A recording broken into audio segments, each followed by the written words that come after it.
ನಮಸ್ಕಾರ ಎಲ್ಲರಿಗೂ ಯೋಗವಂತ ಯೋಗ ತರಗತಿ ಅರ್ಪಿಸುವ ಯೋಗವಂತ ಯೂಟ್ಯೂಬ್ ಚಾನಲ್ ಅರ್ಪಿಸುವಂತಹ ಯೋಗ ಸಂವಾದ ಕಾರ್ಯಕ್ರಮಕ್ಕೆ ಸ್ವಾಗತ. ಇವತ್ತು ನಮ್ಮೊಟ್ಟಿಗೆ ಜಗದೀಶ್ ಜಿ ಇದ್ದಾರೆ. ಜಗದೀಶ್ ಜಿ, ಮುಂದಿನ ಯೋಗ ಸಂವಾದ ಕಾರ್ಯಕ್ರಮಕ್ಕೆ ಸ್ವಾಗತ. ನಮಸ್ತೆ, ಧನ್ಯವಾದ. ನೀವು ನಮ್ಮ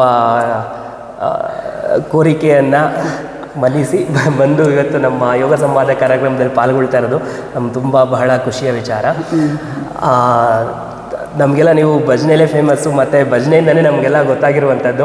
ಸೊ ನಿಮ್ಮ ಪರಿಚಯವನ್ನು ಜಗದೀಶ್ ನಿಮ್ಮ ಬಾಯಿಂದನೇ ಕೇಳೋದು ತುಂಬ ಉತ್ತಮ ಅನಿಸುತ್ತೆ. ನಿಮ್ಮ ಒಂದು ಕಿರು ಪರಿಚಯ ಕೊಡಿ ಜಗದೀಶ್. ಖಂಡಿತ.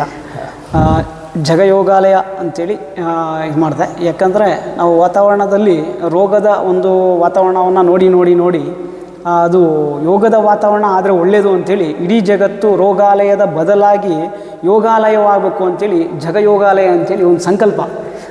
ಜಗಯೋಗಾಲಯ ಸರ್ವೇ ಸಂತು ನಿರಾಮಯ ಅಂತ, ಎಲ್ಲರೂ ಆರಾಮಾಗಿ ಆನಂದವಾಗಿರಬೇಕು ಅಂತ. ಆ ಥರ ಆನಂದವಾಗಿ ಇರಲಿಕ್ಕೆ ವಾತಾವರಣ ನಿರ್ಮಾಣ ಆಗಬೇಕಲ್ಲ.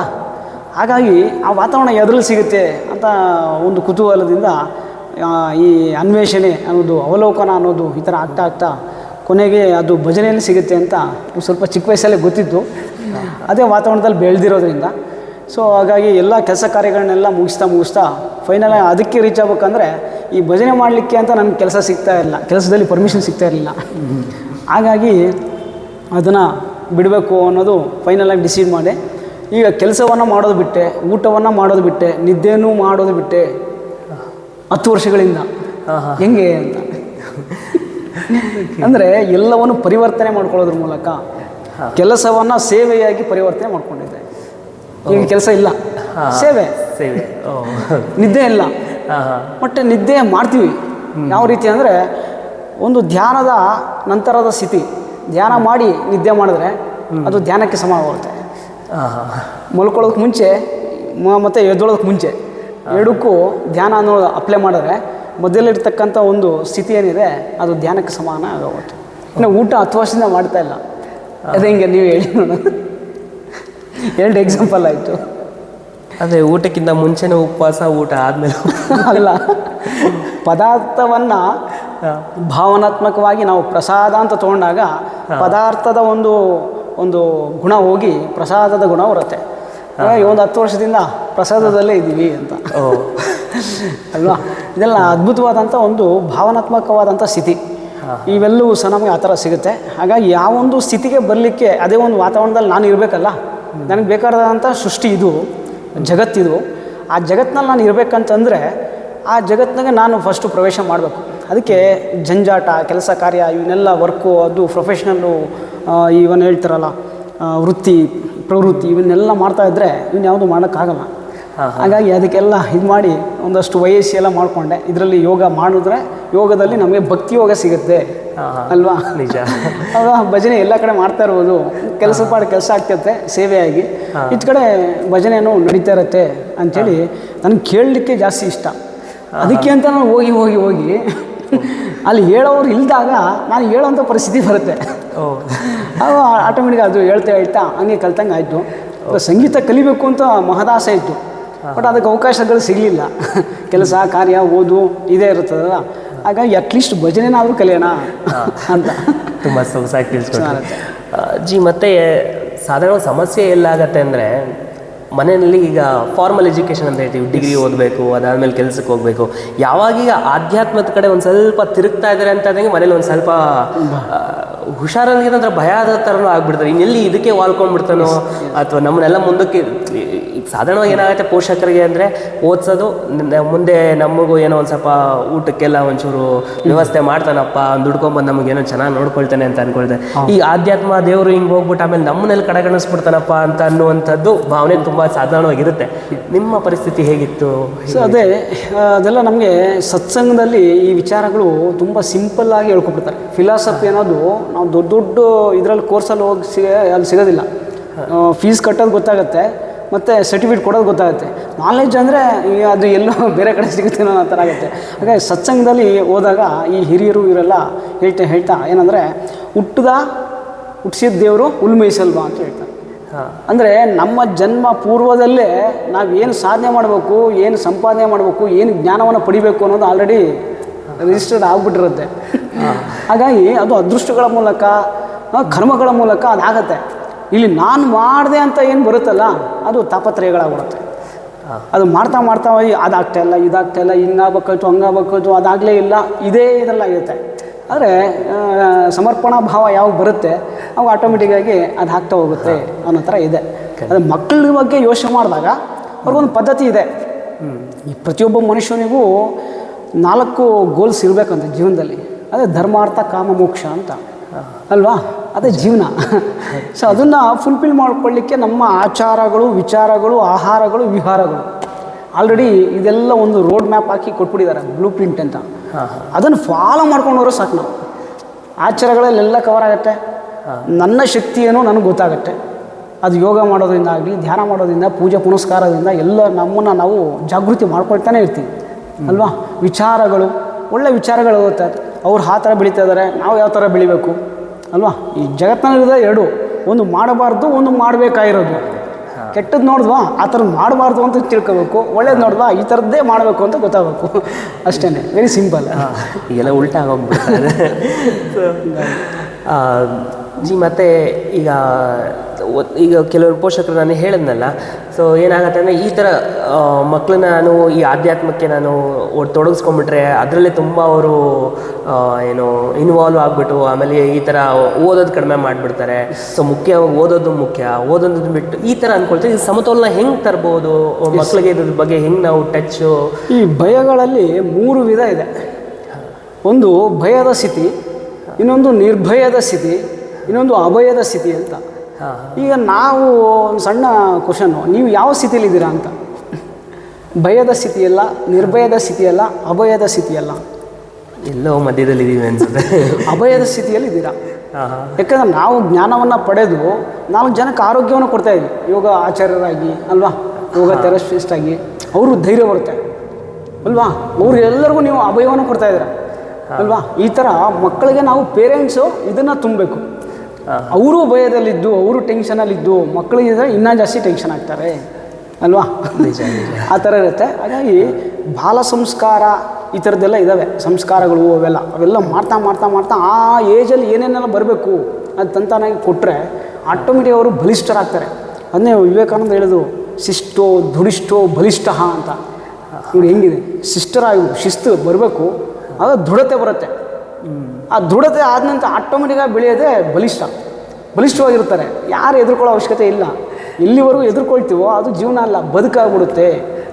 ಯಾವಾಗ ಎದುರ್ಕೊಳ್ಳೋದು ಬಿಡ್ತೀವೋ ಅಲ್ಲಿಂದ ಶುರು ಜೀವನ, ಆ ಥರ ಆಗುತ್ತೆ. ಇಲ್ಲ, ತುಂಬ ಚೆನ್ನಾಗಿ ಭಾವಗಳು ತುಂಬ ಮುಖ್ಯ ಅಂತ ಹೇಳಿದ್ರಿ. ಸೊ ಈಗ ನಾವು ಜೀವನದಲ್ಲಿ ಏನಾದರೂ ಖುಷಿಯಾಗಿರಬೇಕು ಅಂದ್ರೂ ಸಹ ನಾವು ಯಾವ ದೃಷ್ಟಿಕೋನದಲ್ಲಿ ಜೀವನವನ್ನು ನೋಡ್ತಾ ಇದ್ದೀವಿ ಅದೇ ಕಾರಣ ಆಗುತ್ತೆ. ನಾವು ದುಃಖ ಪಡೋದಕ್ಕೂ ಸಹ ನಾವು ಯಾವ ದೃಷ್ಟಿಕೋನದಲ್ಲಿ ಜೀವನವನ್ನು ನೋಡ್ತಾ ಇದ್ದೀವಿ ಅದೇ ಕಾರಣ ಆಗ್ತಾ ಹೋಗುತ್ತೆ. ಅಂದರೆ ನಾವು ಪ್ಲಸ್ ಆಗಿ ತೊಗೊಳ್ತಾ ಇದೀವೋ ಮೈನಸ್ ಆಗಿ ತೊಗೊಳ್ತಾ ಇದೀವೋ ನಮ್ಮ ಭಾವದ ಮೇಲೆ ಡಿಪೆಂಡ್, ಎಲ್ಲವೂ ಸಹ ಭಾವನೆ ಮೇಲೆ ಡಿಪೆಂಡ್ ಆಗಿದೆ ಅಂತ ಹೇಳ್ತಾ ಇದ್ರಿ. ಮತ್ತು ಇಲ್ಲಿ ಈ ಭಜನೆ ಮಾಡುವಂಥದ್ದು, ದೇವ್ರ ಮೇಲೆ ನಂಬಿಕೆ ಇಡುವಂಥದ್ದು, ಸೊ ಈ ಭಾವಗಳ ಮೇಲೆ ಹೇಗೆ ಪರಿಣಾಮ ಬೀರುತ್ತೆ?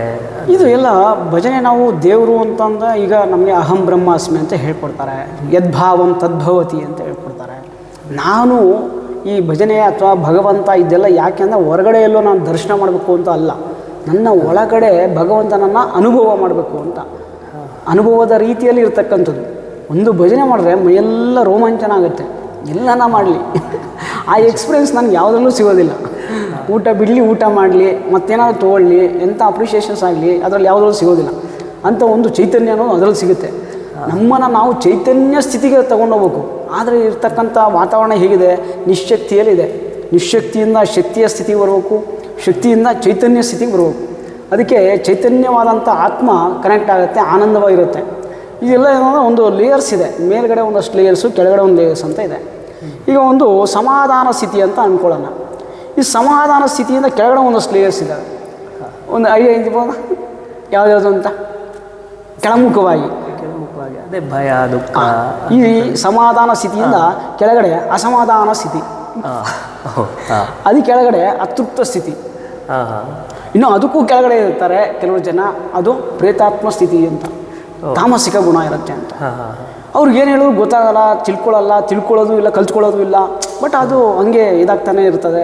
ಸೊ ಅವರು ಒಂದು ರೀತಿಯಲ್ಲಿ ಕನೆಕ್ಟಿವಿಟಿ ಇರೋದಿಲ್ಲ, ಸ್ಪಂದನೆ ಇರೋದಿಲ್ಲ ಅಂತ. ರಿಯಾಕ್ಷನ್ ಇರುತ್ತೆ, ಅದೇ ರಿಯಾಕ್ಷನ್ ಬದಲಾಗಿ ನಮಗೆ ರೆಸ್ಪಾಂಡ್ ಅನ್ನೋದು ಇರೋದಿಲ್ಲ ಅಂತ. ಅದೇ ಥರ ಸಮಾಧಾನ ಸ್ಥಿತಿಯಿಂದ ಇನ್ನಷ್ಟು ಹೈಯರ್ ಲೆವೆಲ್ ಇದೆ. ಅದೇನು ಸಮಾಧಾನ ಸ್ಥಿತಿ, ಸಂತೋಷ ಸ್ಥಿತಿ. ಸಂತೋಷ ಸ್ಥಿತಿಯಿಂದ ಇನ್ನೂ ನೆಕ್ಸ್ಟ್ ಲೇಯರ್ ಸುಮಾರಿದೆ. ಯಾವುದು ಅನುಭವ, ಉಲ್ಲಾಸ, ಆನಂದ, ಇವೆಲ್ಲ ಸಂತೋಷದಲ್ಲಿ ಬರುತ್ತೆ. ಇದಾದಮೇಲೆ ಆನಂದದ ಸ್ಥಿತಿ. ಈ ಆನಂದದ 100ರಷ್ಟು ಪಟ್ಟು ಜಾಸ್ತಿ ಇದ್ದರೆ ಅದು ಪರಮಾನಂದ. ಪರಮಾನಂದದ 100ರಷ್ಟು ಜಾಸ್ತಿ ಇದೆ ಬ್ರಹ್ಮಾನಂದ. ಅಲ್ವಾ? ಈ ಅಸಮಾಧಾನ ಸ್ಥಿತಿಯಲ್ಲೇ ಇದ್ದರೆ ಅದಿಲ್ಲ ಇದಿಲ್ಲ ಅದಂಗೆ ಅದಂಗೋ ಇದಂಗೋ ಅನ್ನೋ ಥರನೇ ಇದ್ದರೆ ಸಮಾಧಾನ ಸ್ಥಿತಿಗೆ ಬರೋಕ್ಕಾಗಲ್ಲ. ಆದರೆ ಯೋಗದಲ್ಲಿ ನಾವು ಸಮಾಧಾನ ಸ್ಥಿತಿಗೆ ಬರ್ತೀವಿ. ಅದನ್ನ ಸ್ಟೆಪ್ ಬೈ ಸ್ಟೆಪ್ ನಾವು ಬ್ರಹ್ಮಾನಂದ ಸ್ಥಿತಿ ತನಕ ಹೋಗ್ಬೋದು.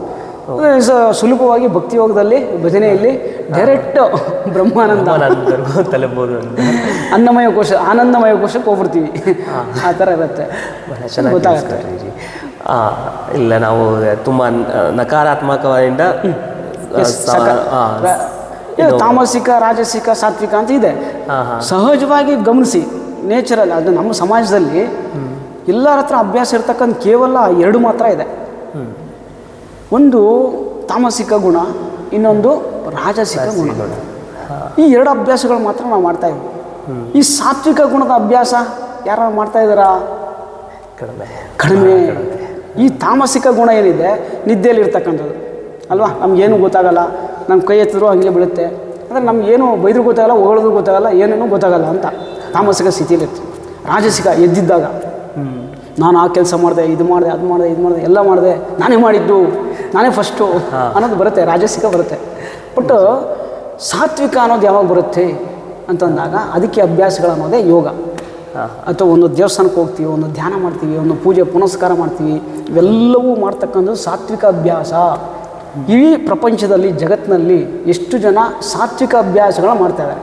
ಅದು ನಮಗೆ ಭಾರತದಲ್ಲಿದ್ದೀವಿ, ನಾವು ಪುಣ್ಯವಂತರು. ಸಾತ್ವಿಕ ಅಭ್ಯಾಸ ನಮ್ಗೆ ಸಿಗ್ತಾ ಇದೆ ಅಲ್ವಾ? ಆದರೂ ಉಪಯೋಗಿಸ್ಕೊಳ್ಳೋದು ಕಡಿಮೆ ಆಗಿದೆ. ಯಾಕೆಂದರೆ ಹೊರದೇಶದ ಒಂದು ಪ್ರೇರಣೆ ಜಾಸ್ತಿ ಆಗಿದೆ. ಈಗ ನಿಜ ಹೇಳ್ಬೇಕಂದ್ರೆ ಯೂಟ್ಯೂಬಲ್ಲೆಲ್ಲ ನಾವು ಸರ್ಚ್ ಮಾಡ್ತಾ ಇತ್ತು ಅಂದರೆ ಹೊರಗಡೆ ಮತ್ತು ಇನ್ನೊಂದು ಅವರ ಭಾಷೆಗೆ ಆ ಸ್ಲ್ಯಾಂಗ್ ಮ್ಯಾಚೇ ಅಂದರೆ ಏನಂದರೆ ನಮ್ಮ ಭಾರತೀಯರ ಹಾಡುವಂಥ ಮಂತ್ರಗಳಾಗಲಿ ಅಥವಾ ಏನು ಭಜನೆಗಳಿಗಾಗಲಿ ಮತ್ತು ವಿದೇಶಿಯರ ಹಾಡುವಂಥ ಭಜನೆಗಳಾಗಲಿ ಭಾಳಷ್ಟು ಆ ಉಚ್ಚಾರಣೆ ಅದೆಲ್ಲ ಸಮಸ್ಯೆ ಇರುತ್ತೆ. ಬಟ್ ಆ ಏನು ನಮ್ಮನ್ನು ನಾವೇ ತೊಡಗಿಸ್ಕೊಳ್ತಾ ಇಲ್ಲ. ಆದರೆ ನಮ್ಗೆ ಒಳ್ಳೆ ಕ್ವಾಲಿಟಿ ಇರುವಂಥ ಭಜನೆಗಳು ಮನೇಲಿ ಸುಮ್ಮನೆ ಹಾಕೊಂಡು ಕೇಳೋಣ ಅಂತ ಮಕ್ಕಳೆಲ್ಲ ಇರ್ತಾರಲ್ಲ, ನಮ್ಮ ಪರ್ಸ್ನಲ್ ನಾನು ಹೇಳ್ತೀನಿ, ನನ್ನ ಮಗಳು ಒಂದು ಹಾಕಿ ತೋರಿಸೋಣ ಅಂತಂದ್ರೂ ಒಂದು ಒಳ್ಳೆ ಕ್ವಾಲಿಟಿ ಇರುವಂಥ ಭಜನೆಗಳೇ ಸಿಗ್ತಾ ಇಲ್ಲ. ಏನಕ್ಕೆ ಹಿಂಗೆ ಆಗ್ತಾರೆ? ನಮ್ಮಲ್ಲಿ ಏನಕ್ಕೆ ಆ ಆಸಕ್ತಿ ಬರ್ತಾ ಇಲ್ಲ ಅಂತ ನಿಮ್ಗೆ ಅನಿಸುತ್ತೆ? ಯಾಕೆಂದರೆ ನಾವು ಏನಂದರೆ ಕಾಪಿ ಮತ್ತು ಅಂದರೆ ಬರೀ ಕೇಳೋದ್ರಲ್ಲಿ ಅಷ್ಟೇ ಇರುತ್ತೆ. ಅಂದರೆ ಈ ಒಂದು ಕ್ಯಾಸೆಟಲ್ಲಿ ನಾವು ಪ್ಲೇ ಆಗ್ತಾ ಇದೆ ಅಂತಂದರೆ ಅದಕ್ಕೆ ಅಷ್ಟು ಭಾವನೆ ಬರೋಲ್ಲ. ಅದನ್ನೇ ನಾವೇ ಇನ್ವಾಲ್ವ್ಮೆಂಟ್ ಆಗಿ ಆ ಪದಗಳನ್ನು, ಆ ಭಾವಾರ್ಥವನ್ನು ಅರ್ಥ ಮಾಡಿಕೊಂಡು ಆ ಭಾವನೆಯಲ್ಲಿ ಎಕ್ಸ್ಪ್ರೆಸ್ ಮಾಡಿದ್ರೆ ಭಜನೆ ಆಗುತ್ತೆ. ಭಜನೆ ಅನ್ನೋದು ಒಂದು ಪ್ರಕ್ರಿಯೆ. ಅಟ್ಲೀಸ್ಟ್ ಭಜನೆ ಅಂತಂದರೆ ಏನು ಅಂತಂದರೆ ವಿಭಜನೆ ಅಲ್ಲದ್ದು ಅಂತ. ನೋಡಿ ಹೆಂಗಿದೆ ವಿಭಜನೆ ಅಂದರೆ ಬೇರೆ ಬೇರೆ ಬೇರೆ ಬೇರೆ. ಕಣ್ಣು ಒಂದು ಕಡೆ ನೋಡ್ತಾ ಇರುತ್ತೆ, ಕಿವಿ ಒಂದು ಕಡೆ ಕೇಳ್ತಾ ಇರ್ತಾರೆ, ಮನಸ್ಸೆಲ್ಲೋ ಇರುತ್ತೆ, ಶರೀರ ಎಲ್ಲೋ ಇರುತ್ತೆ ಅಲ್ವಾ? ಈ ಥರದ್ದೆಲ್ಲ ಇರೋದನ್ನ ಒಂದು ಕಡೆ ಸೇರಿಸ್ತಕ್ಕಂಥದ್ದು ಭಜನೆ. ಅದು ಗೊತ್ತಿರಲಿಲ್ಲ ಇಷ್ಟು ವರ್ಷ. ಆ ಭಕ್ತಿ ಯೋಗದಲ್ಲಿ ಏನಾಗುತ್ತೆ ನೋಡಿ, ನೋಡ್ತಾ ಇರುತ್ತೆ ದೇವರ ದರ್ಶನ, ವಿಗ್ರಹ, ಇದನ್ನು ನೋಡ್ತಾ ಇರ್ತೀವಿ. ಸೊ ಅದ್ರ ಜೊತೆಗೆ ಕೀರ್ತನೆ ಕೇಳ್ತಾ ಇರುತ್ತೆ, ನಾವು ಉಚ್ಚಾರಣೆ ಮಾಡ್ತಾ ಇರ್ತೀವಿ, ಪ್ರೊನೌನ್ಸಿಯೇಷನ್, ಎಕ್ಸ್ಪ್ರೆಷನ್ ಮಾಡ್ತಾ ಇರ್ತೀವಿ. ದೇವರು ಅಂತಂದರೆ ಕರುಣಾಮೂರ್ತಿ, ಅದರದ್ದು ಒಂದು ದಯ ನಮಗೆ ಸಿಗಲಿ ಅಂದರೆ ಒಂದು ಸರೆಂಡರ್ನೆಸ್ ಅನ್ನೋದು ಬರುತ್ತೆ, ಶರಣಾಗತಿ ಅಂತ ಅಲ್ವಾ? ಹಾಗೆ ಈಗ ರಾಜಯೋಗ ಅಂದರೆ ಒಂದು ಅರ್ಥ ಇದೆ, ಕರ್ಮಯೋಗ ಅಂದರೆ ಎಕ್ಸ್ಪೆಕ್ಟೇಷನ್ ಇಲ್ದಿರ ಮಾಡ್ತಕ್ಕಂಥದ್ದೇ ಇದೆ. ಅದೇ ರೀತಿ ಭಕ್ತಿ ಯೋಗ ಅಂತಂದರೆ ಒಂದೇ ಒಂದು ವರ್ಡಲ್ಲಿ ಹೇಳ್ಬೋದು ಅಂತಂದರೆ ಶರಣಾಗತಿ. ಎಂಥ ಒಳ್ಳೆ ನೇಚರ್ ಇದೆ, ಇಂಥ ತಂದೆ ತಾಯಿ ಸಿಕ್ಕಿದ್ದಾರೆ, ಎಂಥ ದೇಶದಲ್ಲಿ ಹುಟ್ಟಿದ್ದೀವಿ, ಎಂಥ ಸಂಸ್ಕಾರ ಇದೆ, ಎಂಥ ಆರೋಗ್ಯ ಇದೆ, ಎಂಥ ಶರೀರ ಇದೆ ಅಲ್ವಾ, ಎಂಥ ಚೈತನ್ಯ ಇದೆ, ಇವೆಲ್ಲ ಸಿಕ್ಕಿರೋದಕ್ಕೆ ನಾನು ಕೃತಜ್ಞನಾಗಿರ್ತೀನಿ ಅಂಥೇಳಿ ನಾವು ಭಜನೆಯನ್ನು ಮಾಡಬೇಕು ಅಲ್ವಾ? ಅದೇನೂ ಇಲ್ಲ ಇದೇನೂ ಇಲ್ಲ ಅಂದ್ಕೊಂಡು ಶೋಕ ಗೀತೆಗಳೆಲ್ಲ ಇಲ್ಲ, ಡೈರೆಕ್ಟು ವಿಜೃಂಭಣೆಯಿಂದ ವೈಭವೋಪೇತವಾಗಿ ಅದನ್ನ ಅಲಂಕಾರ ಅದು ಇದು ಎಲ್ಲ ಎಷ್ಟಿದ್ದಾವೆ ಅಲ್ವಾ? ಕುಣಿತ, ನೃತ್ಯ ಎಲ್ಲ ನವವಿಧ ಭಕ್ತಿ ಎಲ್ಲ ಇದ್ದಾವೆ. ಅವೆಲ್ಲವೂ ಸಹ ನಮಗೆ ಇದರಲ್ಲಿ ಮಾತ್ರ ಪ್ರಾಪ್ತಿಯಾಗ್ತಕ್ಕಂಥದ್ದು. ಅವ್ಯಾವುದು ಎಕ್ಸ್ಪ್ರೆಸ್ ಮಾಡಲಿಲ್ಲ ಅಂತಂದರೆ ದಟ್ ಈಸ್ ಅ ಡಿಫಿಷಿಯನ್ಸಿ ಅಲ್ವಾ? ನಮ್ಮನ್ನು ಎಕ್ಸ್ಪ್ರೆಸ್ ನಾವು ಏನು ಭಾವನೆ ಬರ್ತಾ ಅದನ್ನ ಎಕ್ಸ್ಪ್ರೆಸ್ ಮಾಡಲಿಲ್ಲ ಅಂದರೆ ಥೈರಾಯ್ಡ್ ಬ್ಲಾಕೇಜ್ ಬೇಕಾಗಿರೋದಕ್ಕಿಂತ ಜಾಸ್ತಿ ಬೇಕು ಅಂತಂದರೆ ಶುಗರ್. ಹಾಂ. ಯಾವುದು ನನಗೆ ಅದು ಒಪ್ಕೊಳ್ಳಲ್ಲ, ಇದು ಒಪ್ಕೊಳ್ಳಲ್ಲ, ಯಾವುದು ಬೇಡ ಬೇಡ ಬೇಡ ಅಂತಂದರೆ BP. ಹಾಂ. ಎಲ್ಲ ಭಾವನೆಗಳಿಂದಲೇ ಹಾಕಿರ್ತಕ್ಕಂಥದ್ದು. ಭಾವನೆಗಳು ಎಷ್ಟು ಶುದ್ಧಿಯಾಗಿರ್ತಾವೋ ಅದರ ರೇಂಜಲ್ಲಿ ನಮ್ಮ ವಾತಾವರಣ, ನಮ್ಮ ಜೀವನ ಇವೆಲ್ಲವೂ ಸಹ ಪ್ಯೂರಿಫೈ ಆಗ್ತಾ ಹೋಗುತ್ತೆ. ಅದರಲ್ಲಿ ಯಾವುದೇ ಕ್ಲೇಶ ವಿಕಲ್ಪಗಳು ಇರೋದಿಲ್ಲ ಅನ್ನೋ ಥರ ಬರುತ್ತೆ. ಬಹಳ ಚೆನ್ನಾಗಿ ತಿಳಿಸ್ಕೊಡ್ರಿ ಜಿ. ಇದು ಏನಂದರೆ ಇವಾಗ ಬರ್ತಾ ಇರೋದು ಅರ್ಧಕ್ಕರ್ಧ ಸಮಸ್ಯೆಗಳಿಗೆ ಸೈಕೋಸೊಮ್ಯಾಟಿಕ್ ಡಿಸೀಸ್ ಅಂತ. ಸೈಕೋಸೊಮ್ಯಾಟಿಕ್ ಅಂದರೆ ನಮ್ಮ ಮನಸ್ಸಿನಲ್ಲಿ ಹೇಳುವಂತಹ ಏರುಪೇರುಗಳಿಂದ ನಮ್ಮ ದೇಹದಲ್ಲಿ ಕಾಣಿಸ್ಕೊಳ್ಳುವಂತಹ ಕಾಯಿಲೆಗಳನ್ನು ಸೈಕೋಸೊಮ್ಯಾಟಿಕ್ ಡಿಸೀಸ್ ಅಂತ. ಎಲ್ಲವೂ ಸಹ ನಮ್ಮ ಭಾವಗಳು ಏನು ಹೇಳ್ತೀವಿ, ಭಾಳಷ್ಟು ಒಂದು ಸ್ಟ್ಯಾಟಿಸ್ಟಿಕ್ ಪ್ರಕಾರ ಅರೌಂಡ್ 80% ಆಫ್ ದ ಪ್ರಾಬ್ಲಮ್ಸ್, ಈಗ ನೀವು ಯಾವುದೇ ಲೈಫ್ ಸ್ಟೈಲ್ ಡಿಸಾರ್ಡರ್ಸ್ ತೊಗೊಳ್ಳಿ, ಶುಗರ್ ಆಗಿರಲಿ, BP ಆಗಿರಲಿ, ಅದೆಲ್ಲದಕ್ಕೂ ಸಹ ನಮ್ಮ ಭಾವನೆಗಳು ತುಂಬ ಕಾರಣ ಆಗುತ್ತೆ. ಸೊ ನಾವು ಮೆಡಿಕಲ್ ರೆಪ್ ಆಗಿದ್ದಾಗ ಪ್ರತಿಯೊಂದು ಹಾಸ್ಪಿಟ್ಲಿಗೂ ವಿಸಿಟ್ ಆಗ್ತಾ ಇದೆ. ಅಲ್ಲಿ ಡಯಾಬಿಟಿಕ್ ಫುಟ್ ಅಲ್ಸರ್ ಅಂತೆ, ಇವನ್ನೆಲ್ಲ ನೋಡಿ ನನಗೆ ಡಾಕ್ಟರ್ ಹತ್ರ ಮಾತಾಡೋಕ್ಕೆ ಆಗ್ತಾಯಿಲ್ಲ, ಕಣ್ಣಲ್ಲಿ ನೀರು ಬರ್ತಾಯಿತ್ತು. ಯಾಕಂದರೆ ಅವ್ರಿಗೆ ನನಗೂ ಭಾವನೆ ಅಷ್ಟೊಂದು ಇರುತ್ತೆ, ಅವ್ರಿಗೆಲ್ಲ ಹಿಂಗಿದಾರಲ್ಲಪ್ಪ ಅಂತ ಭಯ, ಒಂಥರ ದುಃಖ, ಈ ಥರ ಆಗ್ತಾಯಿತ್ತು. ಆದರೂ 4 ವರ್ಷ ಮಾಡಿದೆ. ಯಾಕಂದರೆ ಯಾವ ಮೆಡಿಸಿನ್ ಹೆಂಗೆ ವರ್ಕ್ ಆಗ್ತಾಯಿದೆ ತಿಳ್ಕೊಳ್ಳೋಣ, ರಿಸರ್ಚ್ ಮಾಡೋಣ.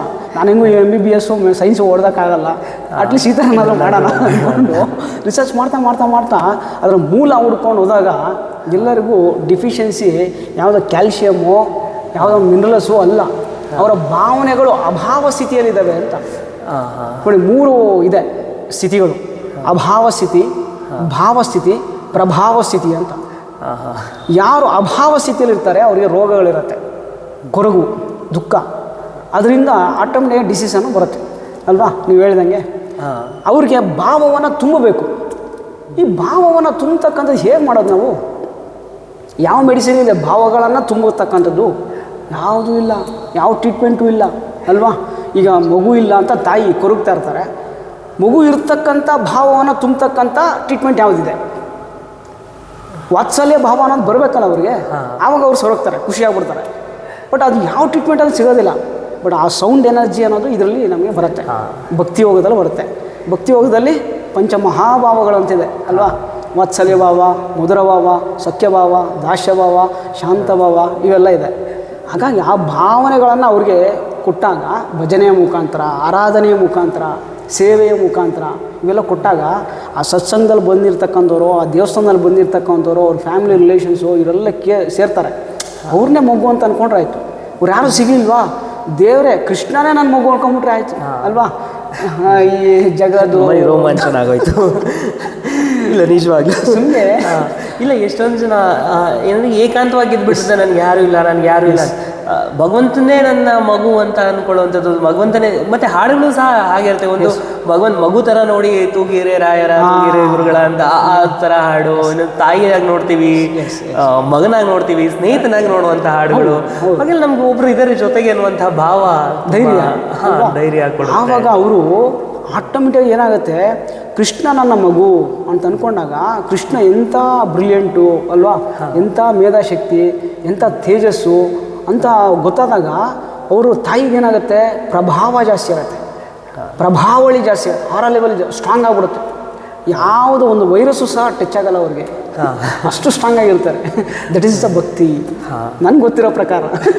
ಇಲ್ಲ ಅನುಭವಕ್ಕಿಂತ ದೊಡ್ಡದು ಯಾರಿಲ್ಲ. ನೀನು ಯಾವುದೋ ಪುಸ್ತಕದಲ್ಲಿ ಅಲ್ಲಿ ಬರೆದಿರು ಇಲ್ಲಿ ಬರೆದಿರು ಅನ್ನೋದಕ್ಕಿಂತ ತನ್ನ ಅನುಭವಕ್ಕೆ ಏನು ಗೊತ್ತಿದೆಯೋ ಅದನ್ನು ಅದಕ್ಕಿಂತ ಮಹತ್ವ ಆಗಿರುವಂಥದ್ದು ಇನ್ನು ಯಾವುದೂ ಇಲ್ಲ. ಮತ್ತು ಇನ್ನೊಂದು ಸೊಗಸಾಗಿ ತಿಳಿಸ್ಕೊಟ್ರಿ ಜಿ, ಏನಂದರೆ ನನಗೆ ಇವಾಗ ನೀವು ಹೇಳಿದಾಗ ಅವಾಗ ಒಂದು ಸ್ವಲ್ಪ ಆಲೋಚನೆಗಳು ಬರೋಕ್ಕೆ ಶುರು ಆಗುತ್ತೆ. ಕರೆಕ್ಟ್, ಎಲ್ಲನೂ ಮ್ಯಾಚ್ ಆಗುತ್ತಲ್ಲ. ನಾವು ದೇವ್ರ ಮೂರ್ತಿ ನೋಡ್ತಾ ಇರ್ತೀವಿ, ಕೀರ್ತನೆಗಳು ಕೇಳ್ತಾ ಇರ್ತೀವಿ, ಆ ಧೂಪ ಬರ್ತಾ ಇದೆ, ಅದು ನಮ್ಮ ಏನು ತನ್ಮಾತ್ರೆಗಳಿಗೆ ಕನೆಕ್ಟ್ ಆಗಿದೆ, ಎಲ್ಲ ಕನೆಕ್ಟ್ ಆಗಿದೆ. ಎಲ್ಲ ಸಾತ್ವಿಕ ವಾತಾವರಣ ಕೊಡ್ತಕ್ಕಂಥದ್ದು ತನ್ಮಾತ್ರೆಗಳಿಗೆ ಸಿಗ್ತಾ ಇದೆ ಅಲ್ವಾ. ಅವಾಗ ನೆಗೆಟಿವ್ ಯೋಚನೆ ಬರಲಿಕ್ಕೂ ಸಾಧ್ಯ ಇಲ್ಲ, ಬರ್ತಾ ಇದೆ ಅಟ್ಟಮನೆ ಡ್ರಾಪ್ ಆಗ್ಬಿಡುತ್ತೆ ಅಲ್ವಾ. ಮೈಂಡ್ನ ಕಂಟ್ರೋಲ್ ಮಾಡಿ ಅಂತ ಬಳಸ್ತಾ ಇದ್ದಾರೆ ಮೆಡಿಕಲ್ ವರ್ಡಲ್ಲಿ. ಬಟ್ ನಮ್ಮ ಋಷಿಮುನಿಗಳಾಗಲಿ, ಪತಂಜಲಿ ಮಹರ್ಷಿಗಳಾಗಲಿ ಕಂಟ್ರೋಲ್ ಮಾಡಿ ಅಂತ ಯಾರೂ ಹೇಳಿಲ್ಲ. ಅವರು ಇವ್ರಿಗಿನ ದೊಡ್ಡ ಸೈಂಟಿಸ್ಟ್ ಅಲ್ವಾ, ದೊಡ್ಡ ಮಹರ್ಷಿಗಳು. ಅವರು ಚಿತ್ತವೃತ್ತಿ ನಿರೋಧ ಅಂತ ಹೇಳಿದ್ದಾರೆ ಹೊರತು ಕಂಟ್ರೋಲ್, ನಿಗ್ರಹ ಅಂತ ಹೇಳಿಲ್ಲ. ಬರ್ತಾ ಇರ್ತದೆ, ಆದರೆ ನಾವು ಅದನ್ನ ಅವಾಯ್ಡ್ ಮಾಡ್ತಾ ನಾವು ಯಾವ ಕಡೆ ಹೋಗ್ಬೇಕು, ನಮ್ಮ ಗೋಲ್ ಏನಿದೆ, ನಮ್ಮ ಗುರಿ ಏನಿದೆ, ನಮ್ಮ ಸಾಕ್ಷಾತ್ಕಾರ ಏನಿದೆ, ಅದಕ್ಕೆ ನಾವು ಸಾಧನೆ ಮಾಡಬೇಕು. ಸಾಧನೆ ಇಲ್ದಿದ್ರೆ ವೇದನೆಯಲ್ಲಿ ಇರಬೇಕಾಗುತ್ತೆ. ನಿಜ, ಚೆನ್ನಾಗಿ ತಿಳಿಸ್ಕೊಟ್ರಿ ಅದನ್ನು. ಏನಂದರೆ ಅದಕ್ಕೆ ನಮ್ಮ ಇವರೆಲ್ಲ ಹೇಳ್ದು ಭಾವನಾ ಲಹರಿ, ಆಲೋಚನಾ ಲಹರಿ. ಲಹರಿ ಅಂದರೆ ವೇವ್ಸ್ ತರ ಹೋಗ್ತಾ ಇರುತ್ತೆ, ಯಾವ್ದು ನಮಗೆ ಕಾನ್ಸ್ಟೆಂಟ್ ಆಗಿ ಬರಲ್ಲ. ಅದಕ್ಕೆ ವೃತ್ತಿ, ಚಿತ್ತ ವೃತ್ತಿ ಅಂತ ಹೇಳೋದು ಅದು ವೇವ್ ತರ ಇರುತ್ತೆ, ಮೇಲೆ ಕಡೆ ಯಾವಾಗ್ಲೂ ಖುಷಿಯಾಗಿ ಬಿಡಕ್ಕಾಗಲ್ಲ, ಯಾವಾಗ್ಲೂ ದುಃಖವಾಗಿ ಇರೋದಕ್ಕಾಗೋದಿಲ್ಲ. ಆ ಥರ ಏನಾಗಿದೆ ನೀವೇನೋ ಕಾಯಿಲೆ ಇದೆ ಅಂತ ಅನ್ಕೊಳ್ಬೇಕು ಅನ್ನೋದು, ಅದು ಲಹರಿ ಬರಬೇಕು.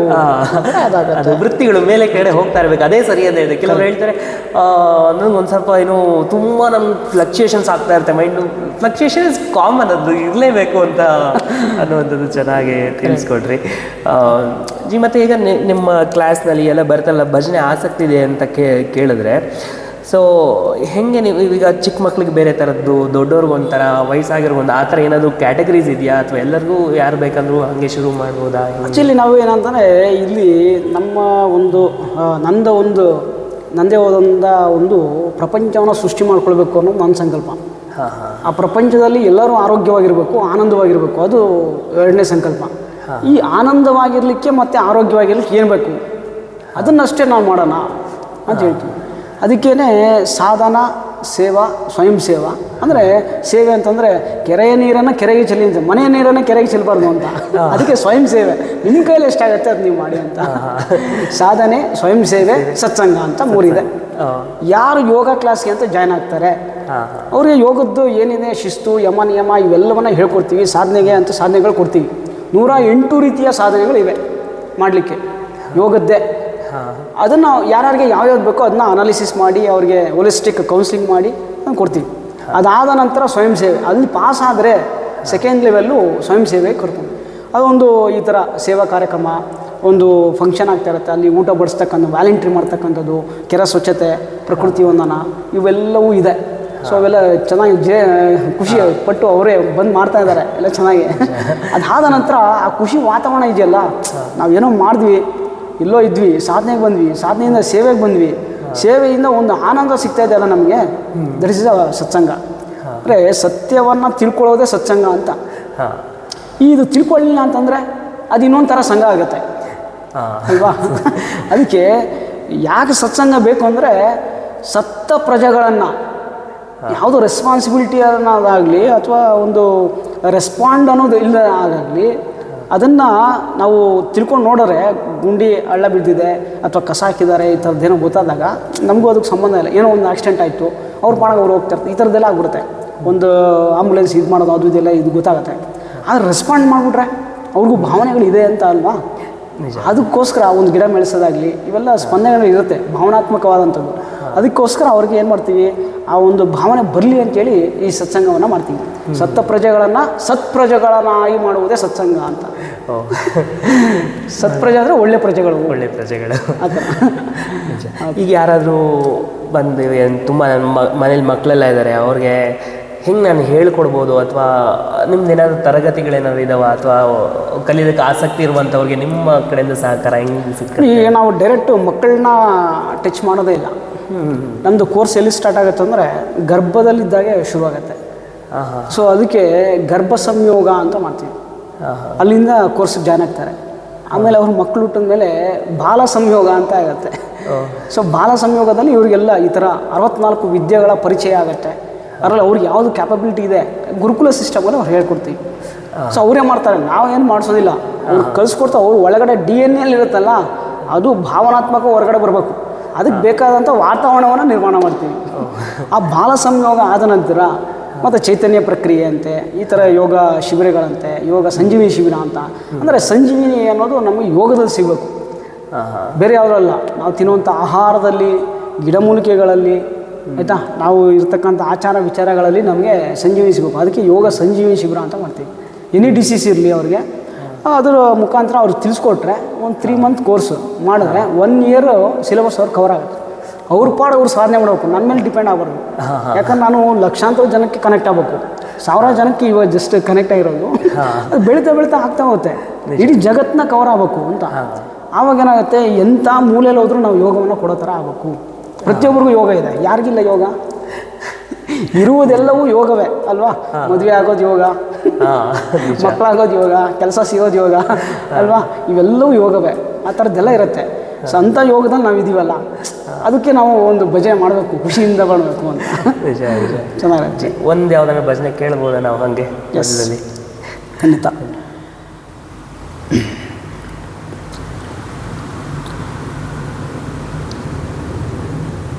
ಯಾವ ದೇವ್ರದ್ದಾದ್ರೆ ಒಳ್ಳೆಯದು, ಯಾವ ವೈಬ್ರೇಷನ್ ಅಂತ ಇದು 3 ಥರ ಇರುತ್ತೆ.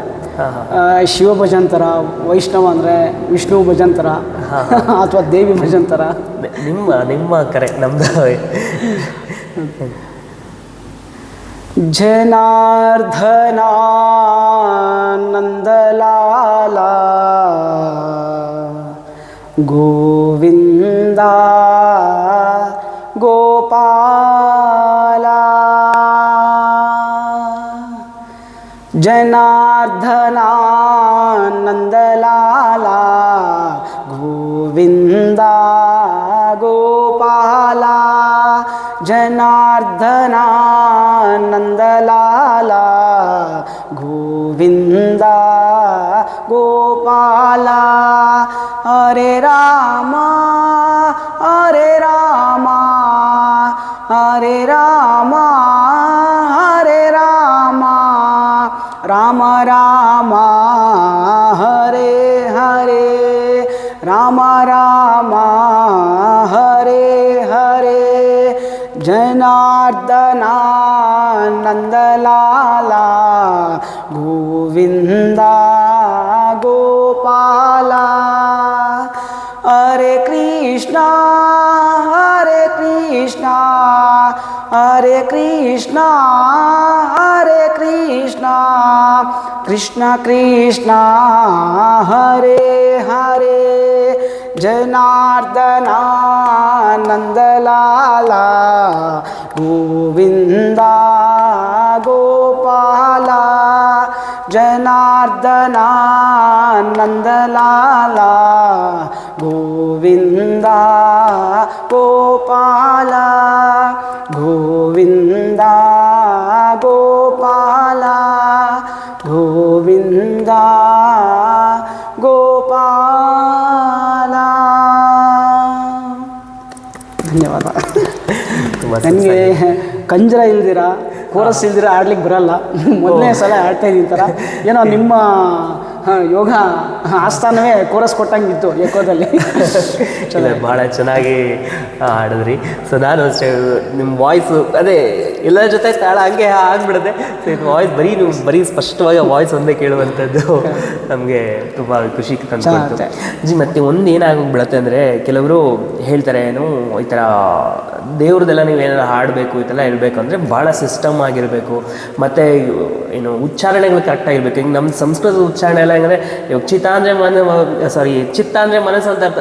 ಸೂಪರ್ಫಿಷಿಯಲ್ ಹೇಳ್ತೀನಿ, ಚಿತ್ತ ಅಂದರೆ ಮನಸ್ಸು ಅಂತ ಅರ್ಥ ತಗೊಂಡ್ರೆ, ಚಿತ್ತ ಅಂದರೆ ನಮ್ಮ ಡೆತ್ ಬೆಡ್ ಅಥವಾ ಏನು ಆ ರೀತಿ ಅರ್ಥ ಮಾಡೋದು. ಒಂಚೂರು ನೀವು ಒತ್ತಕ್ಷರಗಳು ಹತ್ತು ಕಡೆ ಆಗ್ಬಿಟ್ರೆ ಅರ್ಥ ತಪ್ಪೋಗ್ಬಿಡುತ್ತೆ.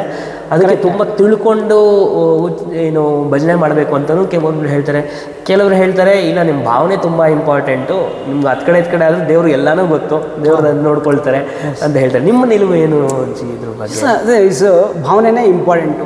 ಭಕ್ತಿ ಯೋಗದಲ್ಲಿ ಭಾವನೆನೇ ಮೇಯ್ನ್ ನಮಗೆ ಇದ್ಕೊಳ್ತಾರೆ. ಯಾಕಂದರೆ ಒಂದು ಹೀಲಿಂಗ್ ಮಾಡಬೇಕಂದ್ರೂ ನಾವು ನಮ್ಮಲ್ಲಿ ಇಂಟೆನ್ಷನ್ ಇರುತ್ತೆ. ಆ ಇಂಟೆನ್ಸ್ ಫ್ರೀಕ್ವೆನ್ಸಿ ಏನಿದೆ ಆ ವೈಬ್ರೇಷನ್ಗೆ ಮ್ಯಾಚ್ ಆಗುತ್ತೆ. ಆವಾಗ ಪ್ರೊಡ್ಯೂಸ್ ಆಗ್ತಕ್ಕಂಥದ್ದೇ ಎನರ್ಜಿ. ಅಂದರೆ ಒಂದು ವೈಬ್ರೇಷನ್ ಪ್ಲಸ್ ಒಂದು ಫ್ರೀಕ್ವೆನ್ಸಿ ಈಸ್ ಎನರ್ಜಿ ಅಲ್ವಾ? ಆ ರೀತಿ ಇರ್ತಕ್ಕಂಥದ್ದು. ನಮ್ಮಲ್ಲಿ ಯಾವ ರೀತಿ ಇಂಟೆನ್ಷನ್ ಇರುತ್ತೋ ಅದೇ ರೀತಿಯಾದಂಥ ಪದಗಳನ್ನೋದು ಇರುತ್ತೆ. ಬೈ ಚಾನ್ಸ್ ನಮಗೆ ಆ ಒಂದು ಲೋಗೋ, ಈಗ ಓಮ್ ಅಂತ ಇದೆ, ಆ ಓಮ್ ಅನ್ನೋದನ್ನು ನಾವು ಬರೀಲಿಕ್ಕೆ ಸ್ವಲ್ಪ ವ್ಯತ್ಯಾಸ ಮಾಡಿದ್ರೂ ಏನಾಗೋದಿಲ್ಲ. ಆದರೆ ಉಚ್ಚಾರಣೆ ಮಾಡೋ ದಿವಸ ಓಮ್ ಅನ್ನೋದು ಉಚ್ಚಾರಣೆ ಚೆನ್ನಾಗಿ ಮಾಡೋದು. ಅದಕ್ಕೆ 3 ರೀತಿಯಾದಂಥ ಓಂಕಾರಗಳಿದೆ. ಪ್ರಭಾತ ಓಂಕಾರ, ಅಪರಾಹ್ನ ಓಂಕಾರ, ಸಂಧ್ಯಾ ಓಂಕಾರ. ಕೇಳಿದರೆ ಇದು ಓಂಕಾರ ನಮಗೆ ಮಂದ ಸ್ಥಾಯಿ, ಮಧ್ಯಮ ಸ್ಥಾಯಿ, ದೀರ್ಘ ಸ್ಥಾಯಿ ಅಂತ ಹೇಳ್ತಾ ಇದ್ರು. ಆ ಥರ ಇರುತ್ತೆ. ಓಂಕಾರದ ಬಗ್ಗೆ ಪ್ರಕೃತಿಗೆ ತಕ್ಕದಾದಂಥ ಆ ಕಾಲಕ್ಕೆ ತಕ್ಕಂಥ ಓಂಕಾರನ ಉಚ್ಚಾರಣೆ ಮಾಡಬೇಕು ಅಂತ.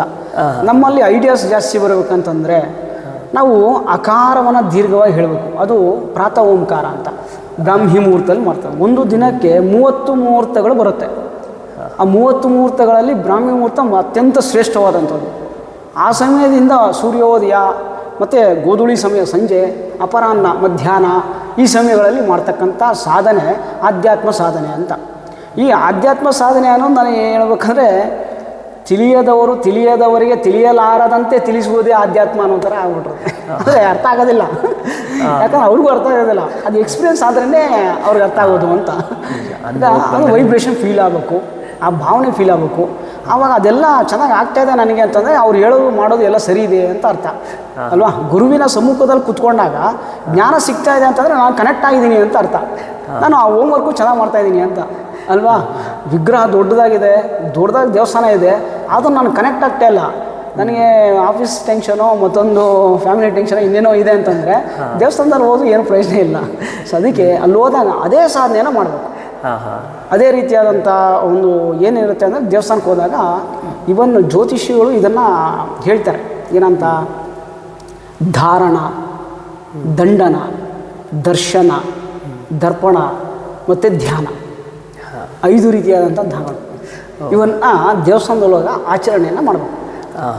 ದಂಡನೆ ಅಂತಂದರೆ ಶರೀರವನ್ನು ಮೆಟ್ಲೆತ್ತು ಬರ್ತೀನಿ ಅಲ್ವಾ, ಹುಳು ಸೇವೆ ಮಾಡ್ತೀನಿ, ಬಸ್ಗೆ ಹೊಡಿತೀನಿ, ಏನೋ ಸೇವೆ ಮಾಡ್ತೀನಿ, ಈ ಥರ ದೇಹವನ್ನು ದಂಡಿಸ್ತಕ್ಕಂಥದ್ದು.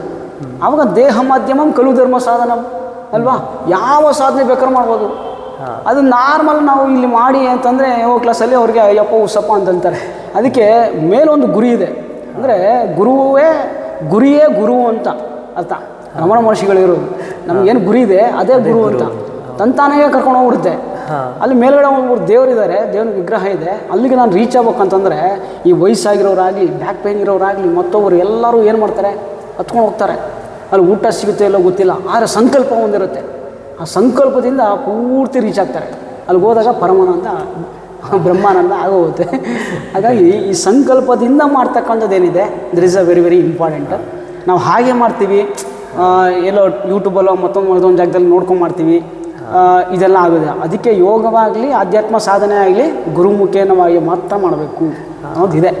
ಹಾಗಾಗಿ ನಾವು ಆಚರಣೆ ಮಾಡ್ತಾರೆ, ನೋಡಿ ಕಲಿತಾರೆ ಮಕ್ಕಳೆಲ್ಲ. ಆಗ ಅಷ್ಟು ನಾವು ಪೇರೆಂಟ್ಸ್ ಮಾಡಬೇಕು ಅದನ್ನು. ಆವಾಗ ಕಂಟಿನ್ಯೂಸ್ ಆಗ್ತಾ ಬರುತ್ತೆ. ಬೈ ಚಾನ್ಸು ನಮಗೆ ಎಲ್ಡರ್ಸ್ ಇಲ್ಲ ಮನೆಯಲ್ಲಿ, ಪೇರೆಂಟ್ಸು ಬ್ಯುಸಿ ಇದ್ದಾರೆ ಅಂತಂದಾಗ ಇದು ಸತ್ಸಂಗಗಳು ಹಾಕ್ತಾ ಇರ್ತವೆ, ಮಾಡಲೇಬೇಕು. ಆಗಿನ ಕಾಲದಲ್ಲಿ ಪ್ರತಿನಿತ್ಯ ಒಬ್ಬೊಬ್ಬರ ಮನೆಯಲ್ಲಿ ವಾರಕ್ಕೊಂದ್ಸಲ ಅನ್ನೋದು ಇದ್ದೇ ಇರ್ತಾಯಿತ್ತು. ಇವಾಗ ವಾರಕ್ಕೊಂದ್ಸಲ ಅಲ್ಲ, ತಿಂಗಳಾನುಗಟ್ಟಲೆ ಆದರೂ ಒಬ್ಬರು ಇರೋಲ್ಲ ಮನೆಯಲ್ಲಿ, ಎಲ್ಲ ಒಬ್ಬೊಬ್ಬರು ಒಂದೇ ಕಡೆ ಹೋಗಿರ್ತಾರೆ ದಿಕ್ಕಾಪಾಲಾಗಿ. ಒಟ್ಟಿಗೆ ಆ ಒಟ್ಟಿಗೆ ಸೇರ್ಲಿಕ್ಕೋಸ್ಕರ ಸತ್ಸಂಗ, ಅದು ಮನೇಲಾಗ್ಬೋದು, ಮನೆ ಸತ್ಸಂಗ ಆಗ್ಬೋದು, ದೇವಸ್ಥಾನದಲ್ಲಿ ಆಗ್ಬೋದು, ಒಂದು ಯೋಗ ಸೆಂಟ್ರಲ್ಲಿ ನಾವು ಅದಕ್ಕೆ ಯೋಗಾನುಸಂಧಾನ ಅಂತ ಮಾಡ್ತಾಯಿದ್ವಿ. ಯಾಕೆ ಎಲ್ಲವನ್ನೂ ಅನುಸಂಧಾನ ಮಾಡ್ಕೊಂಡಾಗ ಅಲ್ಲಿರೋರಿಗೆ ಈ ಭಕ್ತಿ ಯೋಗ ಸಿಗಬೇಕು ಅಂತ ಅದನ್ನು ಮಾಡ್ತಾ ಹೋದಾಗ ಅವ್ರಿಗೆ ಇದು ಅನುಭವ ಸಿಗುತ್ತೆ ಅಂತ. ಅಂದರೆ ಯಾರು ನೋಡ್ತಾ ಇದ್ರೆ ಜಗದೀಶ್ ಹೇಳಿದ ಹಾಗೆ ಸಂಕಲ್ಪ ತುಂಬ ಮುಖ್ಯ. ಸ್ವಲ್ಪ ಒತ್ತಕ್ಷರಗಳು, ದೀರ್ಘ, ಅಲ್ಪ ಪ್ರಾಣ, ಮಹಾಪ್ರಾಣ ಒಂದು ಸ್ವಲ್ಪ ಆ ಕಡೆ ಈ ಕಡೆ ಹೋದ್ರೂ ಏನು ಸಮಸ್ಯೆ ಇಲ್ಲ. ಭಾವನೆ ಚೆನ್ನಾಗಿರಬೇಕು, ಸಂಕಲ್ಪ ಸರಿಯಾಗಿರಬೇಕು. ಮತ್ತು ಇನ್ನೊಂದು ಏನಾಗೋಗ್ಬಿಡುತ್ತೆ ಅಂದರೆ ತುಂಬ ರೆಸ್ಟ್ರಿಕ್ಷನ್ಸ್ ಹಾಕೊಂಡ್ಬಿಟ್ಟಿರ್ತೀವಿ. ಏನಂದರೆ ಈಗ ಸ್ನಾನ ಮಾಡಿಲ್ಲ ನಾನು, ಮತ್ತು ಇವತ್ತು ಅಮಾವಾಸ್ಯ, ಇವತ್ತು ರಾಹುಕಾಲ, ಇವಾಗ ಮಾಡ್ಬೋದು ಮಾಡಬಾರ್ದು, ಈ ಥರ ಗೊಂದಲಗಳು ಜಾಸ್ತಿ. ಈ ಗೊಂದಲಗಳೇ ನಮಗೇನಂತ ಒಂಥರ ಎಕ್ಸ್ಕ್ಯೂಸಸಾಗಿ ಕನ್ವರ್ಟ್ ಆಗ್ಬಿಡಿ. ಎಷ್ಟು ಕಂಡೀಷನ್ಸ್ ಹಾಕೊಂಡಿದ್ರೆ ಅದೆಲ್ಲ ಒಂಥರ ಎಕ್ಸ್ಕ್ಯೂಸಸಾಗಿ ಕನ್ವರ್ಟ್ ಆಗಿಬಿಡುತ್ತೆ. ಓ ಇಲ್ಲಪ್ಪ ನಾನು ಇವತ್ತು ಏನು ರಾಹುಕಾಲದಲ್ಲಿ ನಾನೇನು ದೇವ್ರದ್ದು ಭಜನೆ ಎಲ್ಲ ಮಾಡಬಾರ್ದು, ಹಿಂಗೆಲ್ಲ ಗೊಂದಲ ಇರುತ್ತೆ. ಇದ್ರ ಬಗ್ಗೆ ನಿಮ್ಮ ನಿಲುವೇನು? ಈ ಥರ ಎಲ್ಲ ಇದೆಯಾ ರೆಸ್ಟ್ರಿಕ್ಷನ್ಸ್, ಇಂಥ ಟೈಮಲ್ಲಿ ಮಾಡಬಾರ್ದು ಈ ಥರ ಎಲ್ಲ ಏನಾದರೂ? ಅದೇ ನಮಗೆ ಈಗ ಯೋಗಗಳನ್ನಾಗಲಿ ಪೂಜೆ ಪುನಸ್ಕಾರಗಳನ್ನ ಅದರದ್ದೇ ಆದಂಥ ಒಂದು ವೈಶಿಷ್ಟ್ಯ ಅನ್ನೋದಿರುತ್ತೆ.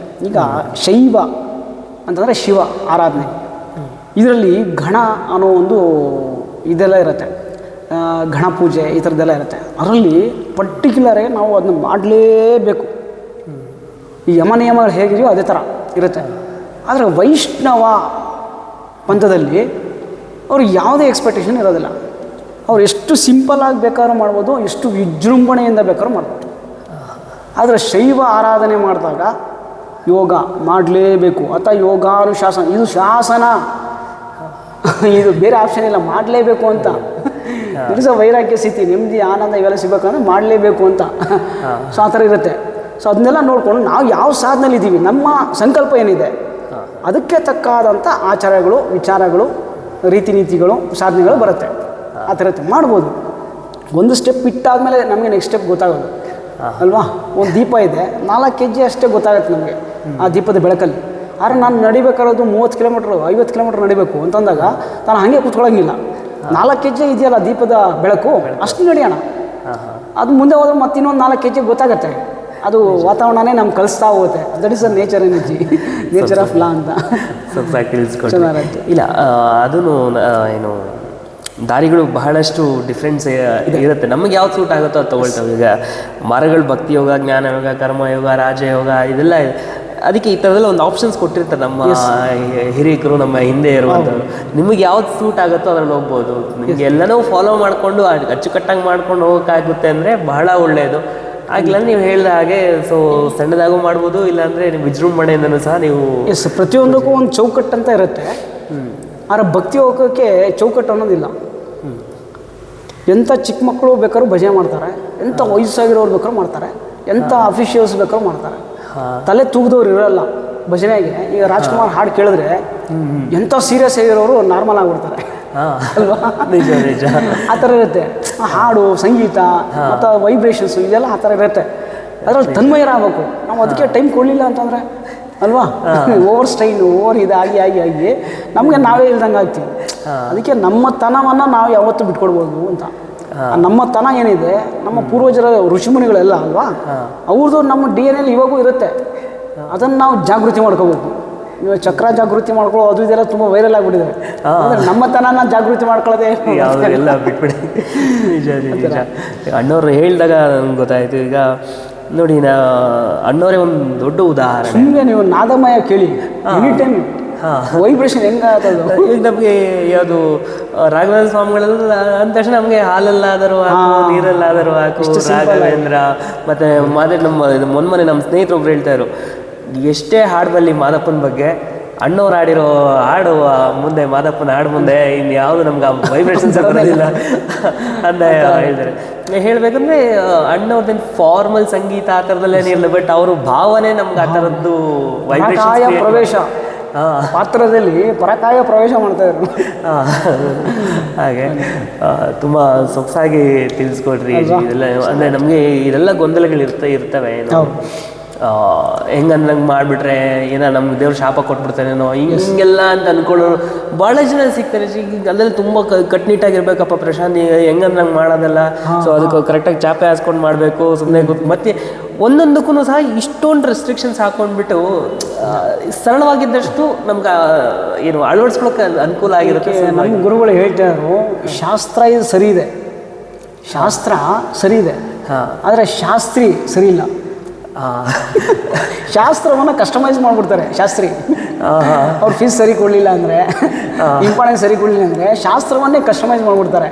ಆವಾಗ ಎಲ್ಲ ಈ ಥರದ್ದೆಲ್ಲ ಬೇಕಾಗುತ್ತೆ. ಆದರೆ ಶಾಸ್ತ್ರ ಅದು ವೆರಿ ಸಿಂಪಲ್, ಸರಳ, ಸುಲಲಿತ, ಎಲ್ಲರೂ ಮಾಡಲಿಕ್ಕೆ ಇರ್ತಕ್ಕಂಥದ್ದು ಶಾಸ್ತ್ರ ಅಂತ. ಯೋಗ ಶಾಸ್ತ್ರ ನಾವು ಉಪಯೋಗಿಸ್ಬೋದು, ತಿಳ್ಕೊಬೇಕು, ಕಲ್ತ್ಕೋಬೇಕು. ನಾವು ಕಲೀಲಿಕ್ಕೆ ರಿಸ್ಟ್ರಿಕ್ಷನ್ ಹಾಕೊಂಡ್ಬಿಟ್ರೆ ಕಲ್ತಾದ್ಮೇಲೆ ಇನ್ನೆಷ್ಟು ರಿಸ್ಟ್ರಿಕ್ಷನ್ ಆಗುತ್ತೆ ಅಲ್ವಾ? ಹಾಗಾಗಿ ಕಲೀಲಿಕ್ಕೆ ಆಸ್ಪಾದನೆ ಕೊಡಬೇಕು. ಯಾರಿಗೆ ಆಸಕ್ತಿ ಇದೆಯೋ ಅವ್ರಿಗೆ. ಸೊ ಅವ್ರಿಗೆ ಇನ್ನಷ್ಟು ಈ ಕಲೀಲಿಕ್ಕೆ ಆಸಕ್ತಿಯಿಂದ ಬಂದವ್ರಿಗೆ ರಿಸ್ಟ್ರಿಕ್ಷನ್ಸ್ ಹಾಕಿದ್ರೆ ನೀನು ಫೀಸ್ ಇಷ್ಟೇ ಕೊಡಬೇಕು, ಇದೇ ಟೈಮಲ್ಲಿ ಬರಬೇಕು, ಅಮಾವಾಸ್ಯೆ ಟೈಮಲ್ಲೇ ಬರಬೇಕು, ಈ ಥರದ್ದು ಹೇಳ್ಬಿಟ್ರೆ ಅವ್ರು ಬರ್ಲಿಕ್ಕೆ ಆಗೋದೇ ಇಲ್ಲ. ಈಗ ಬೇರೆಯವ್ರನ್ನ ಸೇರಿಸ್ಕೊಳ್ತೀವಿ, ಅವರು ಫೀಸ್ ಕೊಡ್ತಾರೆ, ಮತ್ತೊಂದು ಎಲ್ಲ ಮಾಡ್ತಾರೆ, ಬಟ್ ಇಂಟ್ರೆಸ್ಟ್ ಇರೋಲ್ಲ. ಈ ಥರ ಆಗುತ್ತೆ. ಸೊ ಹಾಗಾಗಿ ಒಂದು 1000 ಜನದಲ್ಲಿ ಅಭ್ಯಾಸಕ್ಕೆ ಅಂತ ಬಂದರೆ ಅಲ್ಲಿ ಕರೆಕ್ಟಾಗಿ ಅಭ್ಯಾಸ ಮಾಡ್ತಕ್ಕಂಥವ್ರು, ಸಾಧನೆಗೆ ಅಂತ ನಿಂತ್ಕೊಳ್ತಕ್ಕಂಥದ್ದು 3 ಇಂದ 5 ಜನ 1000 ಜನದಲ್ಲಿ. ಅಷ್ಟು ಹೈಯರ್ ಲೆವೆಲ್ ಇರ್ತಕ್ಕಂಥದ್ದು ಯೋಗ ಆಧ್ಯಾತ್ಮಿಕ ಅಂತಕ್ಕಂಥ. ಮತ್ತು ಆಧ್ಯಾತ್ಮದಲ್ಲಿ ಒಂದು ಸಲ ಹೈಯರ್ ಲೆವೆಲ್ಗೆ ಹೋಗ್ತಾ ಹೋಗ್ತಾ ಕೆಳಗಡೆ ಸ್ಟೆಪ್ ಇಲ್ಲವೇ ಇಲ್ಲ, ನೆಕ್ಸ್ಟ್ ಹೈಯರ್ ಲೆವೆಲೇ ಇರೋದು. ಸಾಧನೆ ನಾವು ಒಂದು ಸಲ ಮಾಡಿದ್ಮೇಲೆ ಅದು ಮೇಲೆ ಹೋಗ್ತಾನೆ ಇರುತ್ತೆ. ರಿಟೈರ್ಮೆಂಟ್ ಅನ್ನೋದು ಬರೋದೇ ಇಲ್ಲ ಇದರಲ್ಲಿ. ಸೀಟ್ ಚೇಂಜ್ ಆಗುತ್ತೆ, ಇನ್ನೊಬ್ರು ಬರ್ತಾರೆ ಈ ಸೀಟ್ಗೆ ಅಂತ ಇಲ್ಲ. ನಾವು ಎಷ್ಟು ಸಾಧನೆ ಮಾಡ್ತೀವೋ ಅಷ್ಟು ಮೇಲೆ ಹೋಗ್ತಾ ಇರ್ಬೋದು. ಆ ಥರ ಇರುತ್ತೆ. ಭಾಳ ಚೆನ್ನಾಗಿ ತಿಳಿಸ್ಕೊಟ್ರಿ. ನಮಗೂ ಒಬ್ರು ಚೆನ್ನಾಗಿ ಹೇಳ್ತಾರೆ, ಹಸ್ದವ್ರಿಗೆ ಮೊದಲು ಊಟ ಕೊಡ್ಬೇಕಂತ, ಆಮೇಲೆ ಭಗವದ್ಗೀತೆ ಹೇಳ್ಬೇಕಂತೆ. ನಾವು ಮತ್ತು ಇನ್ನೊಂದ್ಸರಿ ನಮ್ಮ ಶಾಲೆಯಲ್ಲೂ ಬಂದಾಗ ಇನ್ನೊಂದ್ಸರಿ ಹಂಗೆ ಆಗುತ್ತೆ. ಏನೇನು ಎಲ್ಲೆಲ್ಲೋ ಕೇಳಿದ್ರೆ, ಸರ್ ಈಗ ನಾನು ನಾನ್ ವೆಜ್ ತಿಂತೀನಿ ಸರ್, ನಾನು ಯೋಗ ಮಾಡ್ಬೋದಾ? ನಾನು ಅದಕ್ಕೆ ನಮ್ಮ ಮನೇಲಿ ವಾರಕ್ಕೆ 3 ದಿನ ನಾನ್ ವೆಜ್ ಮಾಡ್ತೀನಿ ಸರ್, ಅದಕ್ಕೆ ನಾನು ಯೋಗ ಮಾಡಲ್ಲ. ಸೊ ನಾನು ಅಂದರೆ ನಾನ್ ವೆಜ್ ತಿನ್ನೋರು ಯೋಗ ಮಾಡಬಾರ್ದು ಅಂತ ಯಾರೋ ಹೇಳಿ. ನಮ್ಮ ಕ್ಲಾಸಲ್ಲಿ ಏನೇ ಹೇಳ್ತೀವಿ ಗೊತ್ತಾ, ಅವ್ರು ಏನನ್ನ ಹೇಳಿ ಇದೊಂದು ಸೀಕ್ರೆಟು, ನೀವು ಅದಕ್ಕೋಸ್ಕರನೇ ಯೋಗ ಮಾಡಬೇಕು ಅಂತ ಹೇಳ್ಬೇಕು. ಫಾರ್ ಎಕ್ಸಾಂಪಲ್, ಟೈಮ್ ಇಲ್ಲ ಸರ್ ನನಗೆ ಯೋಗ ಮಾಡಲಿಕ್ಕೆ ಅಂತ ಹೇಳ್ತಾರೆ. ಅವ್ರು ನಾವೇನು ಹೇಳ್ಬೇಕು, ನಿಮ್ಗೆ ಟೈಮ್ ಇಲ್ವಲ್ಲ, ಟೈಮ್ ಮಾಡ್ಕೊಳ್ಳೋದು ಹೇಗೆ ಅಂತ ನಿಮ್ಗೆ ಗೊತ್ತಾಗುತ್ತೆ ನೀವು ಯೋಗ ಅಭ್ಯಾಸ ಮಾಡಿದ್ರೆ. ದುಡ್ಡಿಲ್ಲ ಸರ್, ದುಡ್ಡಿಲ್ವಲ್ಲ, ಯೋಗ ಮಾಡಬೇಕು, ದುಡ್ಡು ಮಾಡೋದು ಹೇಗೆ ಅಂತ ನಿಮ್ಗೆ ಗೊತ್ತಾಗುತ್ತೆ. ಅದೇ ಯೋಗ ಮಾಡಬೇಕು. ಎಲ್ಲದಕ್ಕೂ ಸಹ ಯೋಗ ಮಾಡಿದ್ರೆ ಗೊತ್ತಾಗುತ್ತೆ. ಅದಕ್ಕೆ ಬರಬೇಕು. ಹಾಗಾಗಿ ಕಲ್ಚರ್ನೇ ಇದು ಮಾಡ್ಬಿಟ್ಟಿವಿ ನಾವು. ಊಟ ಆಯ್ತಾ ಕಾಫಿ ಆಯ್ತಾ ಅಂತ ನಾವು ಕೇಳೋಂಗೆ ಇಲ್ಲ ಇವಾಗ. ಸೆಂಟ್ರಸ್ಸಿಂದ ಯಾರು ಕನೆಕ್ಟ್ ಆಯ್ತು ಅವರೆಲ್ಲರೂ ಹೇಳ್ಬಿಟ್ಟಿದ್ವಿ, ಸಾಧನೆ ಆಯ್ತಾ ನಿಮ್ದು ಇವತ್ತು, ಪ್ರಾಣಾಯಾಮ ಆಯ್ತಾ ನಿಮ್ದು ಇವತ್ತು ಅಂತ ಕೇಳೋದು. ಅವಾಗ ಏನಾದ್ರು ಅವ್ರಿಗೆ ಕೇಳ್ತಿದಾರಲ್ಲಪ್ಪ ಇವತ್ತು ನಾನು ಮಾಡಿಲ್ಲ, ಮಾಡಬೇಕು, ಅಟ್ಲೀಸ್ಟ್ ಎಲ್ಲನೋ ಒಂದು ಜಾಗದಲ್ಲಿ ಹೋಗಿ ಸೇರ್ಕೋಬೇಕು. ಅದು ಮಾಡಿದ್ರೆ ಏನಾಗುತ್ತೆ ಅಲ್ವಾ, ಲಾಭ ಅಲ್ವಾ. ಕಾಯಿಲೆಗಳು ಕಡಿಮೆ ಆಗುತ್ತೆ, ಅವರಿಂದ ಇನ್ನೊಂದಷ್ಟು ಜನಕ್ಕೆ ಟೆನ್ಷನ್ ಆಗೋದು ಕಡಿಮೆ ಆಗುತ್ತೆ, ಬರೋ ಕಾಯಿಲೆಗಳು ಕಡಿಮೆ ಆಗುತ್ತೆ. ಸೊ ಇವರೊಂದು ಪ್ರಜ್ಞಾಸ್ಥಿತಿಗೆ ಬಂದರೆ ಸೊ ಆಟೋಮೆಟಿಕ್ ಎಲ್ಲರೂ ಅವೇರ್ನೆಸ್ಸಲ್ಲಿ ಇರ್ತಾರೆ ಅಂತ. ಸೊ ಜೀವನ ಅನ್ನೋದು ತುಂಬ ಸುಲಭವಾಗಿ ಇಟ್ಕೋಬೇಕು. ಅದನ್ನ ತುಂಬ ಕಾಂಪ್ಲಿಕೇಶನ್ ಮಾಡ್ಕೊಂಬಿಟ್ಟು ಇಷ್ಟು ರ್ಯಾಂಕ್ ಬಂದ್ರೇ, ಇಷ್ಟು ಇದು ಬಂದ್ರೇ, ಹಂಗಿದ್ರೇ, ಇಷ್ಟು ಕೋಟಿ ಸಂಪಾದನೆ ಮಾಡಿದ್ರೇ ಅಂತ ಅನ್ಕೊಂಬಿಟ್ರೆ ಪ್ರಾಣಿಗಳಕ್ಕಿಂತ ಕಡೆ ಆಗ್ಬಿಟ್ಟಿರ್ತೀವಿ, ಏನೋ ಮಾಡಲ್ಲ. ಈಗ ಅದೇ ಸಮಸ್ಯೆ ಜಿ. ಮತ್ತು ನಾನೇನಾದ್ರು ಕ್ವಶನ್ ಕೇಳೋದು ಮರ್ತಿದ್ರೆ, ಸೊ ಏನಾದರೂ ನೀವು ಈ ವಿಚಾರಗಳನ್ನು ನಮ್ಮ ವೀಕ್ಷಕರಿಗೆ ತಿಳಿಸಿದ್ರೆ ತುಂಬ ಅನುಕೂಲ ಆಗುತ್ತೆ ಅಂತ ಅನ್ನುವಂಥ ವಿಚಾರಗಳಿದ್ರೆ ದಯವಿಟ್ಟು ನೀವು ತಿಳಿಸಿದ್ರೆ. ಈಗ ನಮಗೆ ಯೋಗ ಅನ್ನೋದು ಗೊತ್ತಿದೆ, ಆದರೂ ನಾವು ಮಾಡಲಿಕ್ಕೆ ಅಂತ ಇನ್ನೂ ಅನುಷ್ಠಾನ ಮಾಡ್ತಾಯಿಲ್ಲ, ಅಭ್ಯಾಸ ಮಾಡ್ತಾಯಿಲ್ಲ. ಅಭ್ಯಾಸದಿಂದ ಅಟ್ಲೀಸ್ಟ್ ಅನುಷ್ಠಾನಕ್ಕೆ ನಾವು ರೀಚ್ ಆಗಬೇಕು. ಅನುಷ್ಠಾನ ಅಂತಂದರೆ ಯಾವುದೇ ಒಂದು ರಿಸ್ಟ್ರಿಕ್ಷನ್ಸ್ ಇಲ್ದಿರ ನನ್ನ ಪಾಡಿಗೆ ನಾನು ಮಾಡ್ತೀನಿ ಅನ್ನೋ ಒಂದು ಮಟ್ಟಕ್ಕೆ ನಾವು ಯೋಗಾಭ್ಯಾಸವನ್ನು ಅನುಷ್ಠಾನ ಮಾಡಬೇಕು. ಅದು ಭಜನೆಯೂ ಸಹ ಯೋಗವೇ. ಡೈಲಿ ನಾನು ಒಂದು ದೇವಸ್ಥಾನಕ್ಕೆ ಹೋಗಿ ಬರ್ತೀನಿ, ಇದು ನನ್ನ ಯೋಗ ಮಾಡ್ಬೋದು. ಡೈಲಿ ಎದ್ದು ನಾನು ಸೂರ್ಯನ ನಮಸ್ಕಾರ ಮಾಡ್ತೀನಿ ಅಥವಾ ಸೂರ್ಯ ನಮಸ್ಕಾರ ಮಾಡ್ತೀನಿ, ಯೋಗವೇ. ಒಂದು ಸಂಧ್ಯಾ ವಂದನೆ ಮಾಡ್ತೀನಿ, ಒಂದು ಅಗ್ನಿಹೋತ್ರವನ್ನು ಮಾಡ್ತೀನಿ. ಈ ಥರದ್ದು ಏನಾದರೂ ಸಹ ಏಕತತ್ವ ಅಭ್ಯಾಸ ಅಂತ ಇಟ್ಕೋಬೇಕು.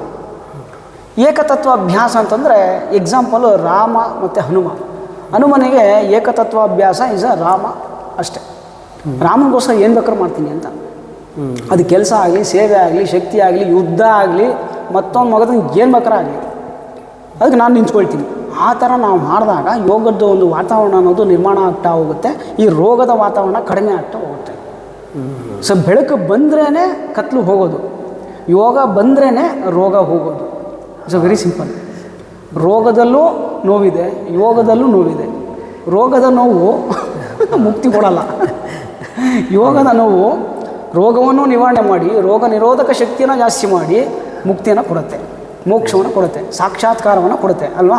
ಇದಕ್ಕೆಲ್ಲದಕ್ಕೂ ನಮಗೆ ವಿವೇಕಾನಂದ ತಿಳಿಸಿದಂತೆ ಸೂತ್ರಗಳಿದೆ. ಮತ್ತು ಇವೆಲ್ಲವನ್ನೂ ನಾವು ನೋಡಿಕೊಂಡಾಗ ಸೊ ಯಾವುದೋ ಒಂದು ರೀತಿಯಲ್ಲಿ ನಾವು ಯೋಗಕ್ಕೆ ಕನೆಕ್ಟ್ ಆಗ್ಬೋದು. ಒಂದು ಜೀವನ ಶೈಲಿ ಆಗಲಿ, ಮತ್ತೊಂದು ಎಲ್ಲ ಥರದ್ದು ದೇವಸ್ಥಾನಗಳಿದೆ, ಎಲ್ಲದೂ ಇದೆ. ಅದನ್ನೆಲ್ಲ ಏನಕ್ಕೆ ಸುಮ್ಮನೆ ಪೂಜೆ ಮಾಡಲಿಕ್ಕೆ ದೇವಸ್ಥಾನಗಳು ಮಾಡ್ಕೊಂಡಿದ್ದೀವಿ, ಹೌದಲ್ಲ. ಯೋಗ ಮಾಡಲಿಕ್ಕೆ ದೇವಸ್ಥಾನಗಳು ಬೇಕು ನಮಗೆ, ಧ್ಯಾನ ಮಾಡಲಿಕ್ಕೆ ಯೋಗ ದೇವಸ್ಥಾನಗಳು ಬೇಕು ನಮಗೆ ಅಲ್ವಾ. ನಮ್ಮನ್ನು ನಾವು ತಿಳ್ಕೊಳ್ಳೋವಂಥದ್ದು ಒಂದು ಲ್ಯಾಬ್ರೇಟ್ರೀಸ್ ದೇವಸ್ಥಾನ ಅಲ್ವಾ. ಎಂಥ ವೈಬ್ರೇಷನ್ಸ್ ಇರುತ್ತೆ, ಅದಕ್ಕೆ ಯಾರು ಕನೆಕ್ಟ್ ಆಗ್ತಾಯಿಲ್ಲ ಅಲ್ವಾ. ಅಲ್ಲಿನೂ ಬಂದು ಸೆಲ್ಫಿ ಇಟ್ಕೊಂಡು ಹೋದರೆ ಅಲ್ವಾ ಉಪಯೋಗ ಇಲ್ಲ. ಮಾಡಿರೋದೇನಕ್ಕೆ, ಆ ಪರ್ಪಸ್ಗೆ ಯೂಸ್ ಆಗ್ತಾಯಿಲ್ಲ.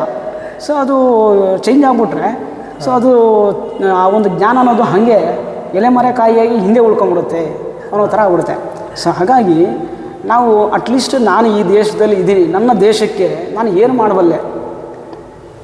ಯುದ್ಧ ಆಗೋದ, ಸೇವೆ ಆಗೋದಿಲ್ಲ, ಡೊನೇಷನ್ ಆಗೋದಿಲ್ಲ, ಏನೂ ಮಾಡೋಕ್ಕಾಗಲಿಲ್ಲ ಅಂದರೆ ನಾನು ಆರೋಗ್ಯವಾಗಿರ್ತೀನಿ. ನನ್ನ ಸ್ವಧರ್ಮವನ್ನು ನಾನು ಪಾಲನೆ ಮಾಡ್ತೀನಿ ಅಲ್ವಾ. ನನ್ನ ಕಲ್ಚರ್ ಏನಿದೆ ನಾನು ನೆಕ್ಸ್ಟ್ ಜನ್ರೇಷನ್ಗೆ ಹೇಳ್ಕೊಡ್ತೀನಿ, ನಾನು ಪಾಲನೆ ಮಾಡ್ತೀನಿ ಫಸ್ಟು. ಅದು ಆಟೋಮೆಟಿಗೆ ನೆಕ್ಸ್ಟ್ ಕಂಟಿನ್ಯೂ ಆಗ್ತಾ ಹೋಗುತ್ತೆ. ಅದು ಏನಕ್ಕೆ ಅಂತಂದರೆ ಬೇರೇನೂ ಅಲ್ಲ, ನಾನು ಆರೋಗ್ಯವಾಗಿರಲಿಕ್ಕೆ, ಆನಂದವಾಗಿರಲಿಕ್ಕೆ. ಈ ಆನಂದ ಆರೋಗ್ಯ ಎರಡು ಕೆಡಿಸೋವಂಥದ್ದು ಏನೆಲ್ಲ ಇದ್ದಾವೆ ಅದೆಲ್ಲ ಬಿಟ್ಟಾಕ್ತೀನಿ ಅಂತ ಒಂದು ಸಂಕಲ್ಪ ಮಾಡಬೇಕು. ಇನ್ನೊಂದು, ಈ ಆರೋಗ್ಯ ಮತ್ತು ಆನಂದ ಎರಡು ಜಾಸ್ತಿ ಮಾಡಲಿಕ್ಕೆ, ಹೆಚ್ಚಿಸಲಿಕ್ಕೆ, ಸಹಜವಾಗಿ ಇಡಲಿಕ್ಕೆ ಏನೆಲ್ಲ ಬೇಕೋ ಅದು ಯೋಗನ, ಧ್ಯಾನನ, ಭಜನೆನ, ಅಗ್ನಿಹೋತ್ರನ, ಮತ್ತೊಂದು ಎಲ್ಲವನ್ನ ಸೇರಿಸ್ಕೋಬೇಕು. ಇಷ್ಟೇ ಯೋಗ. ಇದು ನನ್ನ ಕಡೆಯಿಂದ ಒಂದು ಮನವಿ. ಎಲ್ಲ ಸ್ವತಂತ್ರ ದಿನಾಚರಣೆ ಬೇರೆ ಇದೆಯಲ್ಲ, ಹಾಗೆ ಈ ಸ್ವತಂತ್ರಕ್ಕೆ ಒಂದು ಸಂಕಲ್ಪವನ್ನು ನಾವು ತಗೋಬೇಕು. ನಮ್ಮ ಭಾರತವನ್ನು ಆರೋಗ್ಯವಾಗಿ ನೋಡ್ಬೇಕು ನಾವು ಅಲ್ವಾ. ಎಲ್ಲ ರೇಷು ಜಾಸ್ತಿ ಆಗ್ತಾಯಿದೆ. ಡಯಾಬಿಟಿಕ್ ಇಷ್ಟ ಆಗಿದೆ, ಕ್ಯಾನ್ಸರ್ ಇಷ್ಟ ಆಗಿದೆ, ಅದು ಇಷ್ಟ ಆಗಿದೆ, ಇದೆಲ್ಲ ಈ ಥರ ಆಗಿದೆ. ಆರೋಗ್ಯ ಇಷ್ಟ ಆಗಿದೆ ಅಂತ ಯಾರೂ ಐಡೆಂಟಿಫೈ ಮಾಡೋರಿಲ್ಲ, ಅದನ್ನು ನಾವೇ ಮಾಡಬೇಕು, ಯೋಗದಲ್ಲಿರೋರೇ ಮಾಡಬೇಕು. ತುಂಬ ಸೊಗಸಾಗಿ ಜಿ. ಮತ್ತು ಅದಂತೂ ಬಹಳ ಇಷ್ಟ ಆಯಿತು. ನಾನು ಒಬ್ಬರು ಜ್ಞಾನಿಗಳು ಹೇಳೋದು ಕೇಳ್ತಾ ಇದ್ದೆ, ಏನಂದರೆ ನಿನ್ನನ್ನು ನೀನು ಅರಿಬೇಕು, ಜಗತ್ತಿಗೆ ಒಬ್ಬ ಮೂರ್ಖ ಕಡಿಮೆ ಆಗ್ತಾನೆ ಅಂತ. ಅಂದರೆ ನಾವು ಯಾರೇನೋ ಅರ್ಥಕೊಳಕ್ಕೆ ಹೋಗ್ತೀವಿ, ಏನೇನೋ ಇದು ಮಾಡೋಕ್ಕೆ ಹೋಗ್ತೀವಿ. ನಮ್ಮನ್ನು ನಾವು ಅರ್ಥ ಮಾಡಿಕೊಂಡ್ರೆ ಇನ್ನೊಬ್ಬ ಆ್ಯಡೆಡ್ ಮೂರ್ಖ ಕಡಿಮೆ ಆಗ್ತಾನೆ ಏನೋ ಅಂಥದ್ದು. ಅದು ಮತ್ತೆ ಜಗತ್ತಿಗೆ ಏನೇನೋ ಮಾಡಬೇಕಂದ್ರೆ ಬಹಳ ದೊಡ್ಡದೇ ನೀವು ಚೆನ್ನಾಗಿ ಅದನ್ನ ಏನು ಮಾಡಿ ಯುದ್ಧ ಮಾಡೋಕ್ಕೆ ಹೋಗೋ ಅದೆಲ್ಲ ಏನೂ ಅವಶ್ಯಕತೆ ಇಲ್ಲ. ನಾವು ಮತ್ತೆ ಇದು ನಮಗೆ ಗೊತ್ತಿಲ್ಲದಂಗೆ ನಾವು ಕಾಂಟ್ರಿಬ್ಯೂಟ್ ಮಾಡ್ತಾ ಇರ್ತೀವಿ. ಒಂದು ಈಗ ಕೋವಿಡ್ ಆದಾಗ ಒಬ್ಬರು ಒಂದು ರಿಸರ್ಚ್ ಮಾಡ್ತಾಯಿದ್ರು, ಏನಂದರೆ ಏನು ಮಾಡೋದಿಲ್ಲ, ಕುತ್ಕೊಂಡು ಸುಮ್ಮನೆ ಮೆಡಿಟೇಟ್ ಮಾಡೋದಷ್ಟೇ. ಎಲ್ಲರೂ ನೀವು ಕುತ್ಕೊಂಡು ಮೆಡಿಟೇಟ್ ಮಾಡಿ ಅಷ್ಟೇ. ಇನ್ನೇನು ನೀವು ಹೋಗಿ ಕೊರೋನಾ ವ್ಯಾರಿಯರ್ಸ್ ಥರ ನೀವು ಅಲ್ಲಿ ಹೋಗಿ ಇಂಜೆಕ್ಷನ್ ಅದು ಇದು ನೀವು ಔಷಧಿಗಳು ನೀವು ಕುತ್ಕೊಂಡು ಮೆಡಿಟೇಟ್ ಮಾಡಿ ಸಾಕು. ನಿಮ್ಮ ಮನೇಲಿ ನೀವು ಮೆಡಿಟೇಟ್ ಮಾಡಿ, ಆ ವೈಬ್ರೇಷನ್ಸೇ ಆ ಪಾಸಿಟಿವಿಟಿನೇ ಇಡೀ ಜಗತ್ತಿಗೆ ಒಳ್ಳೇದು ಮಾಡ್ತಾ ಇರುತ್ತೆ ಅನ್ನೋಂಥದ್ದು. ಸೊ ಈಗ ನೀವು ತಿರ್ಗಾ ಹೋಗಿ ಏನೇನೋ ಮಾಡಿಲ್ಲ ಅಂದರೂ ಈ ಥರ ದೇವ್ರ ಮೇಲೆ ನಾವೊಬ್ಬರು ಟೆನ್ಷನ್ ಫ್ರೀ ಆಗಿತ್ತು ಅಂದರೆ ನಮ್ಮ ಸುತ್ತಮುತ್ತ ಇರೋ ವಾತಾವರಣನೂ ಚೆನ್ನಾಗಿರುತ್ತೆ. ಇವಾಗ ಮನೆ ಯಜಮಾನ ಒಬ್ಬ ಆರಾಮಾಗಿದ್ದ ಅಂದರೆ ಆ ಕುಟುಂಬ ಫುಲ್ ಆರಾಮಾಗಿರುತ್ತೆ. ಈಗ ಅದೊಬ್ಬ ಹಳ್ಳಿಯಲ್ಲಿರೋರು ಆರಾಮಾಗಿದ್ದಾರೆ ಅಂದರೆ ಆ ಸುತ್ತಮುತ್ತ ಇರೋ ಇನ್ನೊಂದಷ್ಟು ಹಳ್ಳಿಗಳು ಆರಾಮಾಗಿರ್ತಾರೆ. ಸೊ ಒಬ್ಬರೇನೋ ಟೆನ್ಷನ್ ಒಂದು ಕಡೆ ಏನಾದ್ರು ಬೆಂಕಿ ಹತ್ಕೊಳ್ತು ಅಂದರೆ ಪೂರ್ತಿ ಸುತ್ತಮುತ್ತ ಎಲ್ಲ ವಾತಾವರಣನೂ ನಮ್ಮ ಸುತ್ತಮುತ್ತ ಇರೋರೆಲ್ಲ ಕೆಮ್ತಾ ಇದ್ದಾರೆ ಅಥವಾ ರೋಗಗ್ರಸ್ತರಾಗಿದ್ದಾರೆ ಅಂದರೆ ಅವ್ರ ಮಧ್ಯದಲ್ಲಿ ನಾವಿರೋರು ಹೇಗಿರ್ತೀವಿ? Imagination just. ಅದಕ್ಕೆ ಅಲ್ಲೆಲ್ಲೋ ಕಸ ಇದೆ, ಇಲ್ಲೆಲ್ಲೋ ರೋಗ ಇದೆ ಅಂತಂದಾಗ ಅದನ್ನ ಸರಿ ಮಾಡೋ ಜವಾಬ್ದಾರಿ ನಾವೇ ತಗೋಬೇಕು ಅಲ್ವಾ? ಸರ್ವೇ ಭವಂತು ಸುಖಿನಃ ಅಂತ ನಾವೇ ಹೇಳ್ತಾ ಇದ್ವಿ. ಅದನ್ನು ಅಟ್ಲೀಸ್ಟ್ ನಾವು ಅವೇರ್ನೆಸ್ಸಿಗೆ ತೊಗೊಂಡ್ರೆ ಅದು ಆಟೋಮೆಟಿಕ್ ಆಗ್ತಾ ಬರುತ್ತೆ. ನನ್ನ ಭಕ್ತಿ ಯೋಗದಲ್ಲಿ ನಮಗೆ ಇದು ಕಷ್ಟ ಇದು ಮಾಡಬೇಕು ಅಂತ ಯಾವುದೂ ಹೇಳಿಲ್ಲ, ಇದು ಹೀಗೆ ಮಾಡಬೇಕು ಅಂತಲೂ ಇಲ್ಲ. ಒಂದು ಪತ್ರ ಅಂದರೆ ಎಲೆಯನ್ನು ಕೊಟ್ಟು ಭಕ್ತಿಯಿಂದ ನಮಸ್ಕಾರ ಮಾಡೋರು ಆಯಿತು, ಅದಕ್ಕೆ ಅದ್ಭುತವಾದಂಥ ಪ್ರತಿಫಲ ಮೂಲ್ಯ ಅನ್ನೋದಿದೆ. ಅಂದರೆ ಮೌಲ್ಯ ಆ್ಯಡೆಡ್ ಆಗಬೇಕು, ವ್ಯಾಲ್ಯೂಸ್ ಆಗ್ತಾ ಅವರು ಒಂದು ಎನರ್ಜಿ ಲೆವೆಲ್ ಬರ್ತಾರೆ. ಇಲ್ಲಂತಂದರೆ ಏನು, ಇವಾಗ ನೋಡಿ ಎಕ್ಸಾಂಪಲ್ಲು, ಒಂದು ಹಾಲಿದೆ, ಹಾಲು ಎಷ್ಟು ದಿನ ಇರುತ್ತೆ ನಮಗೆ? ಒಂದು ದಿನ 2 ದಿನ ಇರುತ್ತೆ ಫ್ರಿಜ್ಜಲ್ಲಿ ಇಟ್ಟರೆ. ಅದು ಇದು ಮಾಡಿ ಅದು ಮೊಸರು ಮಾಡ್ತೀವಿ ಎಪ್ಪಾಕಿ, ಅದೆಷ್ಟು ದಿನ ಇರುತ್ತೆ? ಅದಕ್ಕಿಂತ ಸ್ವಲ್ಪ ಡಬಲ್ ಅದನ್ನು ಬೆಣ್ಣೆ ಮಾಡ್ತೀವಿ ಮೊಸರನ್ನ, ಇನ್ನು ಸ್ವಲ್ಪ ದಿನ ಇರುತ್ತೆ. ಆದರೆ ಇವೆಲ್ಲ ಸೇಫ್ ಫಾರ್ ಝೋನ್ ಅಲ್ಲ, ಅದು ಜಾಸ್ತಿ ಕೆಡುತ್ತೆ, ತುಂಬ ಸೆನ್ಸಿಟಿವ್ ಇರುತ್ತೆ. ಇದನ್ನೆಲ್ಲವನ್ನು ನೀಟಾಗಿ ನಾಜೂಕಾಗಿ ಒಂದು ತುಪ್ಪವನ್ನು ಮಾಡಿದ್ರೆ so pure palm energy level ಅದೆಷ್ಟು ದಿನ ಬೇಕಾದ್ರೆ ಎಷ್ಟು ವರ್ಷ ಬೇಕಾದ್ರೂ ಇರುತ್ತೆ, ತುಂಬ ವ್ಯಾಲ್ಯೂ ಜಾಸ್ತಿ ಇರುತ್ತೆ. ಹಾಗಾಗಿ ಈ ತಾಮಸಿಕ ರಾಜಸಿಕ ಇವೆಲ್ಲ ಸ್ಥಿತಿಗಳಿಂದ ನಾವು ತುಪ್ಪದ ಸ್ಥಿತಿ ಸಾತ್ವಿಕ ಸ್ಥಿತಿಗೆ ಬರ್ಬೇಕು ನಾವು. ಆವಾಗ ಏನಾಗುತ್ತೆ, ಅದು ಔಷಧಿಗೆ ಬೇಕಾ ಉಪಯೋಗ ಆಗುತ್ತೆ, ಅಭಿಷೇಕಕ್ಕೆ ಬೇಕಾ ಉಪಯೋಗ ಆಗುತ್ತೆ, ತಿನ್ಲಿಕ್ಕೆ ಬೇಕಾ ಉಪಯೋಗ ಆಗುತ್ತೆ, ಪ್ರತಿಯೊಂದಕ್ಕೂ ಉಪಯೋಗ ಆಗುತ್ತೆ. ದಟ್ ಈಸ್ ದ ಸದುಪಯೋಗ ಅಂತ. ಯೋಗ ನಾಟ್ ಓನ್ಲಿ ಯೋಗ ಈ ವೆಯ್ಟ್ ಕಡಿಮೆ ಮಾಡೋದಕ್ಕೂ ಅದಕ್ಕೆ ಇದಕ್ಕೆ ಅಲ್ಲ. ಯೋಗ ಮಾಡಿದ್ದು ಅವ್ರಿಗೆ ಉಪಯೋಗ ಆಗಬೇಕು, ಇನ್ನೊಬ್ರಿಗೂ ಉಪಯೋಗ ಆಗುತ್ತೆ. ಅದು ನಾಟ್ ಓನ್ಲಿ ಉಪಯೋಗ, ಅದು ಸದುಪಯೋಗ ಆಗಬೇಕು, 3 ಹಂತಗಳಲ್ಲಿ ಆಗಬೇಕು ಅಂತ. ನಿಜ. ಮತ್ತು ನಮ್ಮ ಪೂರ್ವಿಕರು ಎಲ್ಲ ಎಷ್ಟು ಚೆನ್ನಾಗಿ ಎಲ್ಲ ಡಿಸೈನ್ ಮಾಡಿದ್ದಾರೆ. ನನಗೊಬ್ಬರು ಹೇಳಿದೆ, ಇವಾಗ ತುಪ್ಪ ಅಂತ ಹೇಳಿದ್ರೆ ಇದ್ರ ಸಂಕೇತ ನಾವೇನಪ್ಪ ಅಂದರೆ ನಾವು ಹಾಲಿಂದ ತುಪ್ಪ ಆಗಿ ಅನಂತರ ನಾವು ಮುಂದಿನ ಇದಕ್ಕೆ ಹೋಗ್ಬೇಕು. ಈಗ ಹಾಲು ಆಗ್ಬಿಟ್ರೆ ಬೇಗನೆ ಕೆಟ್ಟೋಗ್ಬಿಡುತ್ತೆ. ತುಪ್ಪ ಆದರೆ ಕೆಡೋದಿಲ್ಲ, ಅದು ಜಾಸ್ತಿ ಅದು. ಮತ್ತು ಅದ್ರ ಜೊತೆ ಏನರ ಜೊತೆ ಬೆರೆಸಿದ್ರು ಅದು ತನ್ನ ಕಳ್ಕೊಳ್ಳಲ್ಲ. ಈಗ ಹಾಲು ನೀರು ಜೊತೆ ಆಗ ನೀರು ಆಗೋಗ್ಬಿಡುತ್ತೆ, ಹಿಂಗಾಗ್ಬಿಡುತ್ತೆ. ಈಗ ಹಾಲು ತುಪ್ಪ ಅಂತ ತೊಗೊಂಡೋಗಿ ನಾವು ನೀರಲ್ಲಿ ಹಾಕಿದ್ರು ತನ್ನ ಹಂಗೆ ಉಳ್ಕೊಂಡಿರುತ್ತೆ. ಹಾಗೆ ಅದು ತುಂಬ ಚೆನ್ನಾಗಿ ತಿಳಿಸ್ಕೊಟ್ರಿ.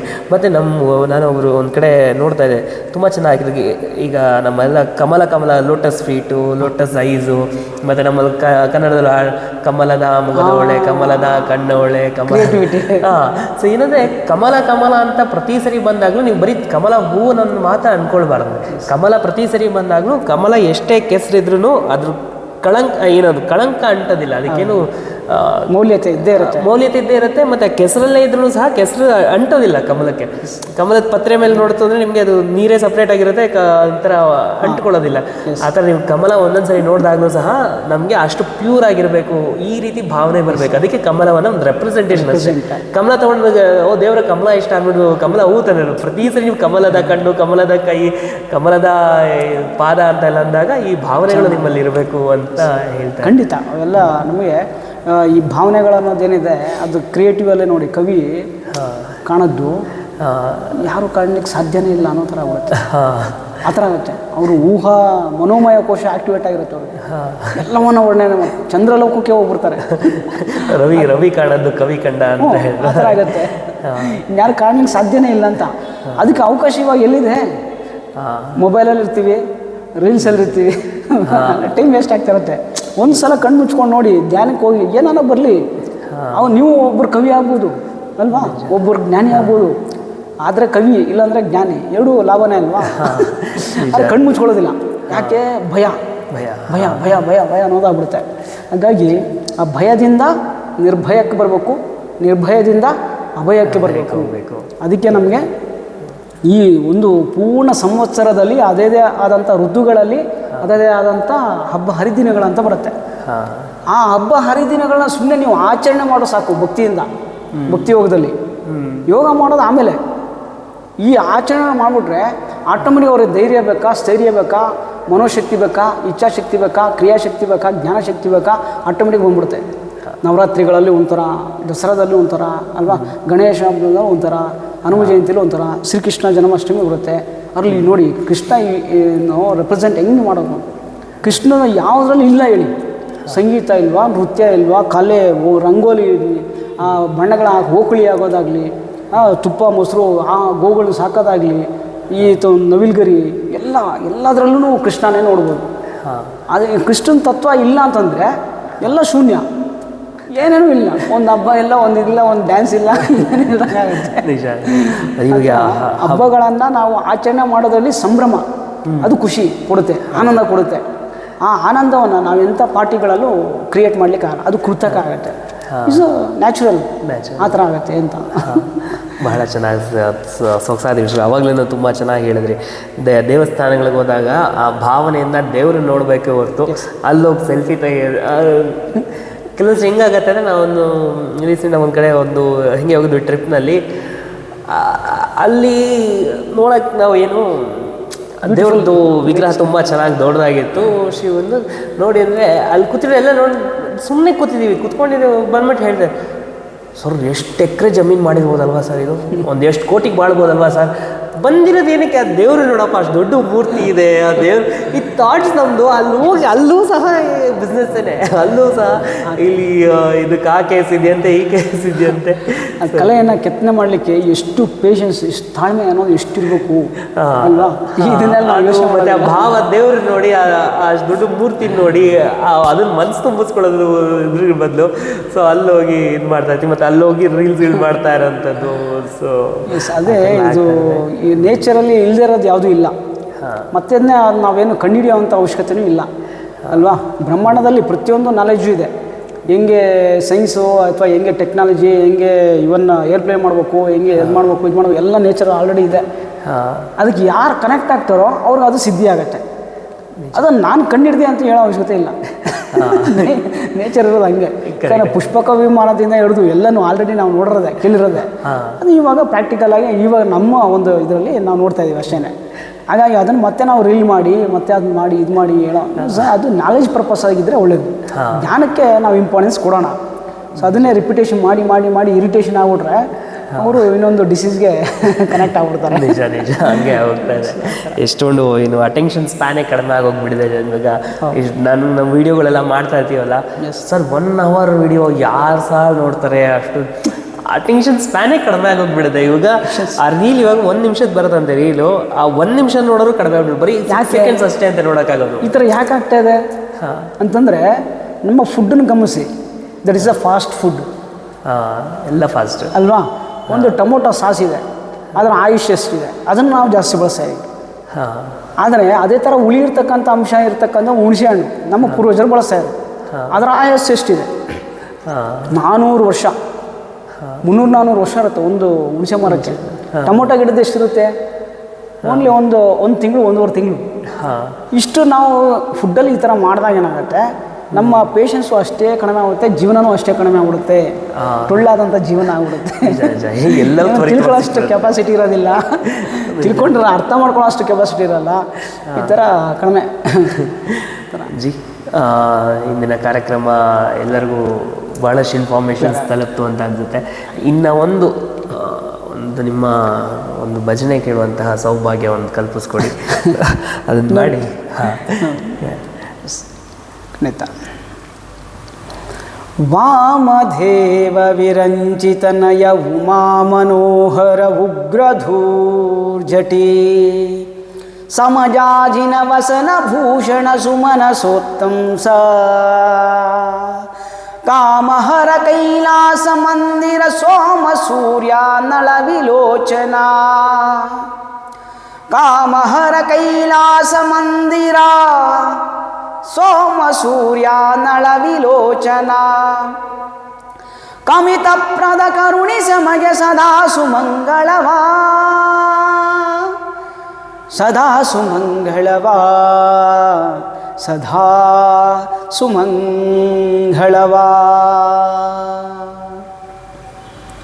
ಭವಭಯಹಾರಾಯ ಓಂ ನಮಃ ಶಿವಾಯ ಜಯ ಜಯ ಶಿವ ಶಂಕರ ಜಯ ಜಯ ಶಿವ ಶಂಕರ ಭವಭಯಹಾರಾಯ ಓಂ ನಮಃ ಶಿವಾಯ ಜಯ ಜಯ ಶಿವ ಶಂಕರ ಜಯ ಜಯ ಶಿವ ಶಂಕರ ನಂದಿ ವಾಹನ ನಾಗಾಭೂಷಣ ನಂದಿ ವಾಹನ ನಾಗಾಭೂಷಣ ಜಯ ಜಯ ಶಿವ ಶಂಕರ ಜಯ ಜಯ ಶಿವ ಶಂಕರ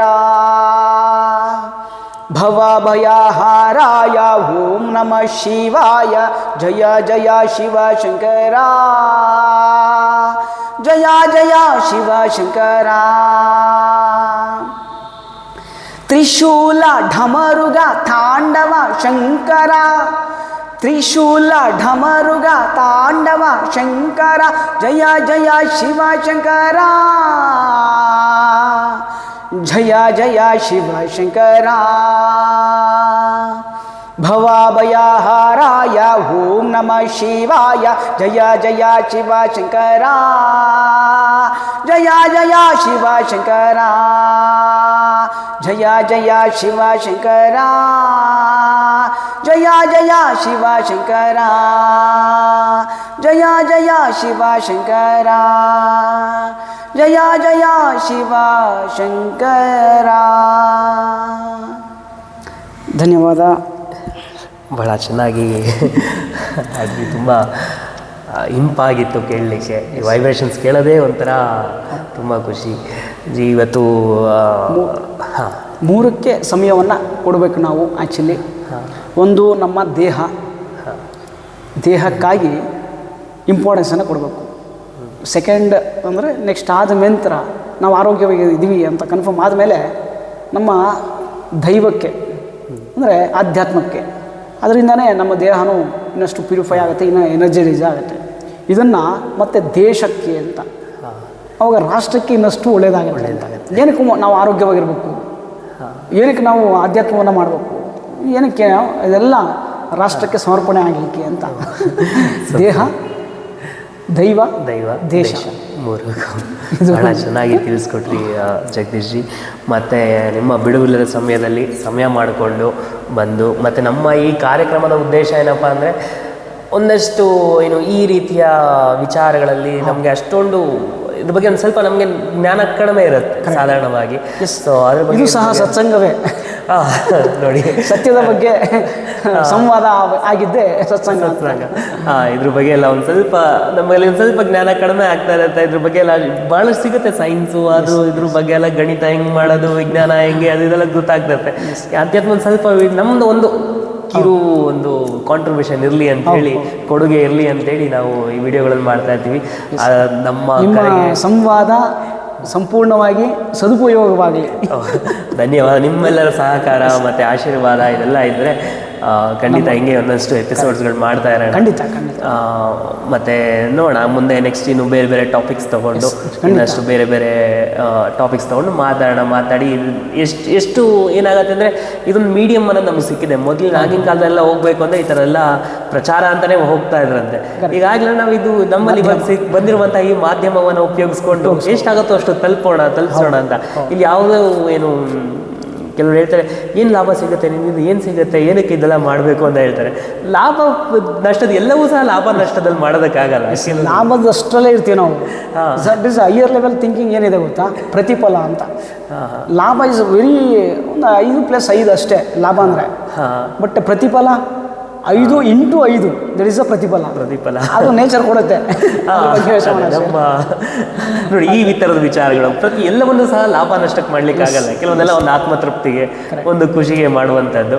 ಸೊ ಇಷ್ಟು ನಿಮ್ಮ ಬಿಡುವಿಲ್ಲದ ಸಮಯದಲ್ಲಿ ಸಮಯ ಮಾಡಿಕೊಂಡು ಇವತ್ತು ಭೀಮನ ಅಮಾವಾಸ್ಯೆ ಎಲ್ಲವನ್ನು ನಿಮ್ಮ ಕಾರ್ಯಕ್ರಮಗಳ ಈ ಹಬ್ಬದ ದಿನದಲ್ಲೂ ನಿಮ್ಮ ಸಮಯ ತಂದಿಟ್ಕೊಂಡು ಬರೀ ನಮ್ಮ ಒಂದು ಕಾಲ್ಗೆ ಯಾವುದೇ ಇಲ್ಲ ಒಳ್ಳೆ ಕೆಲಸ ಮಾಡ್ತಾ ಇದ್ರೆ ಬರ್ತೀನಿ ಅಂತ ಬಂದಿದ್ರಿ.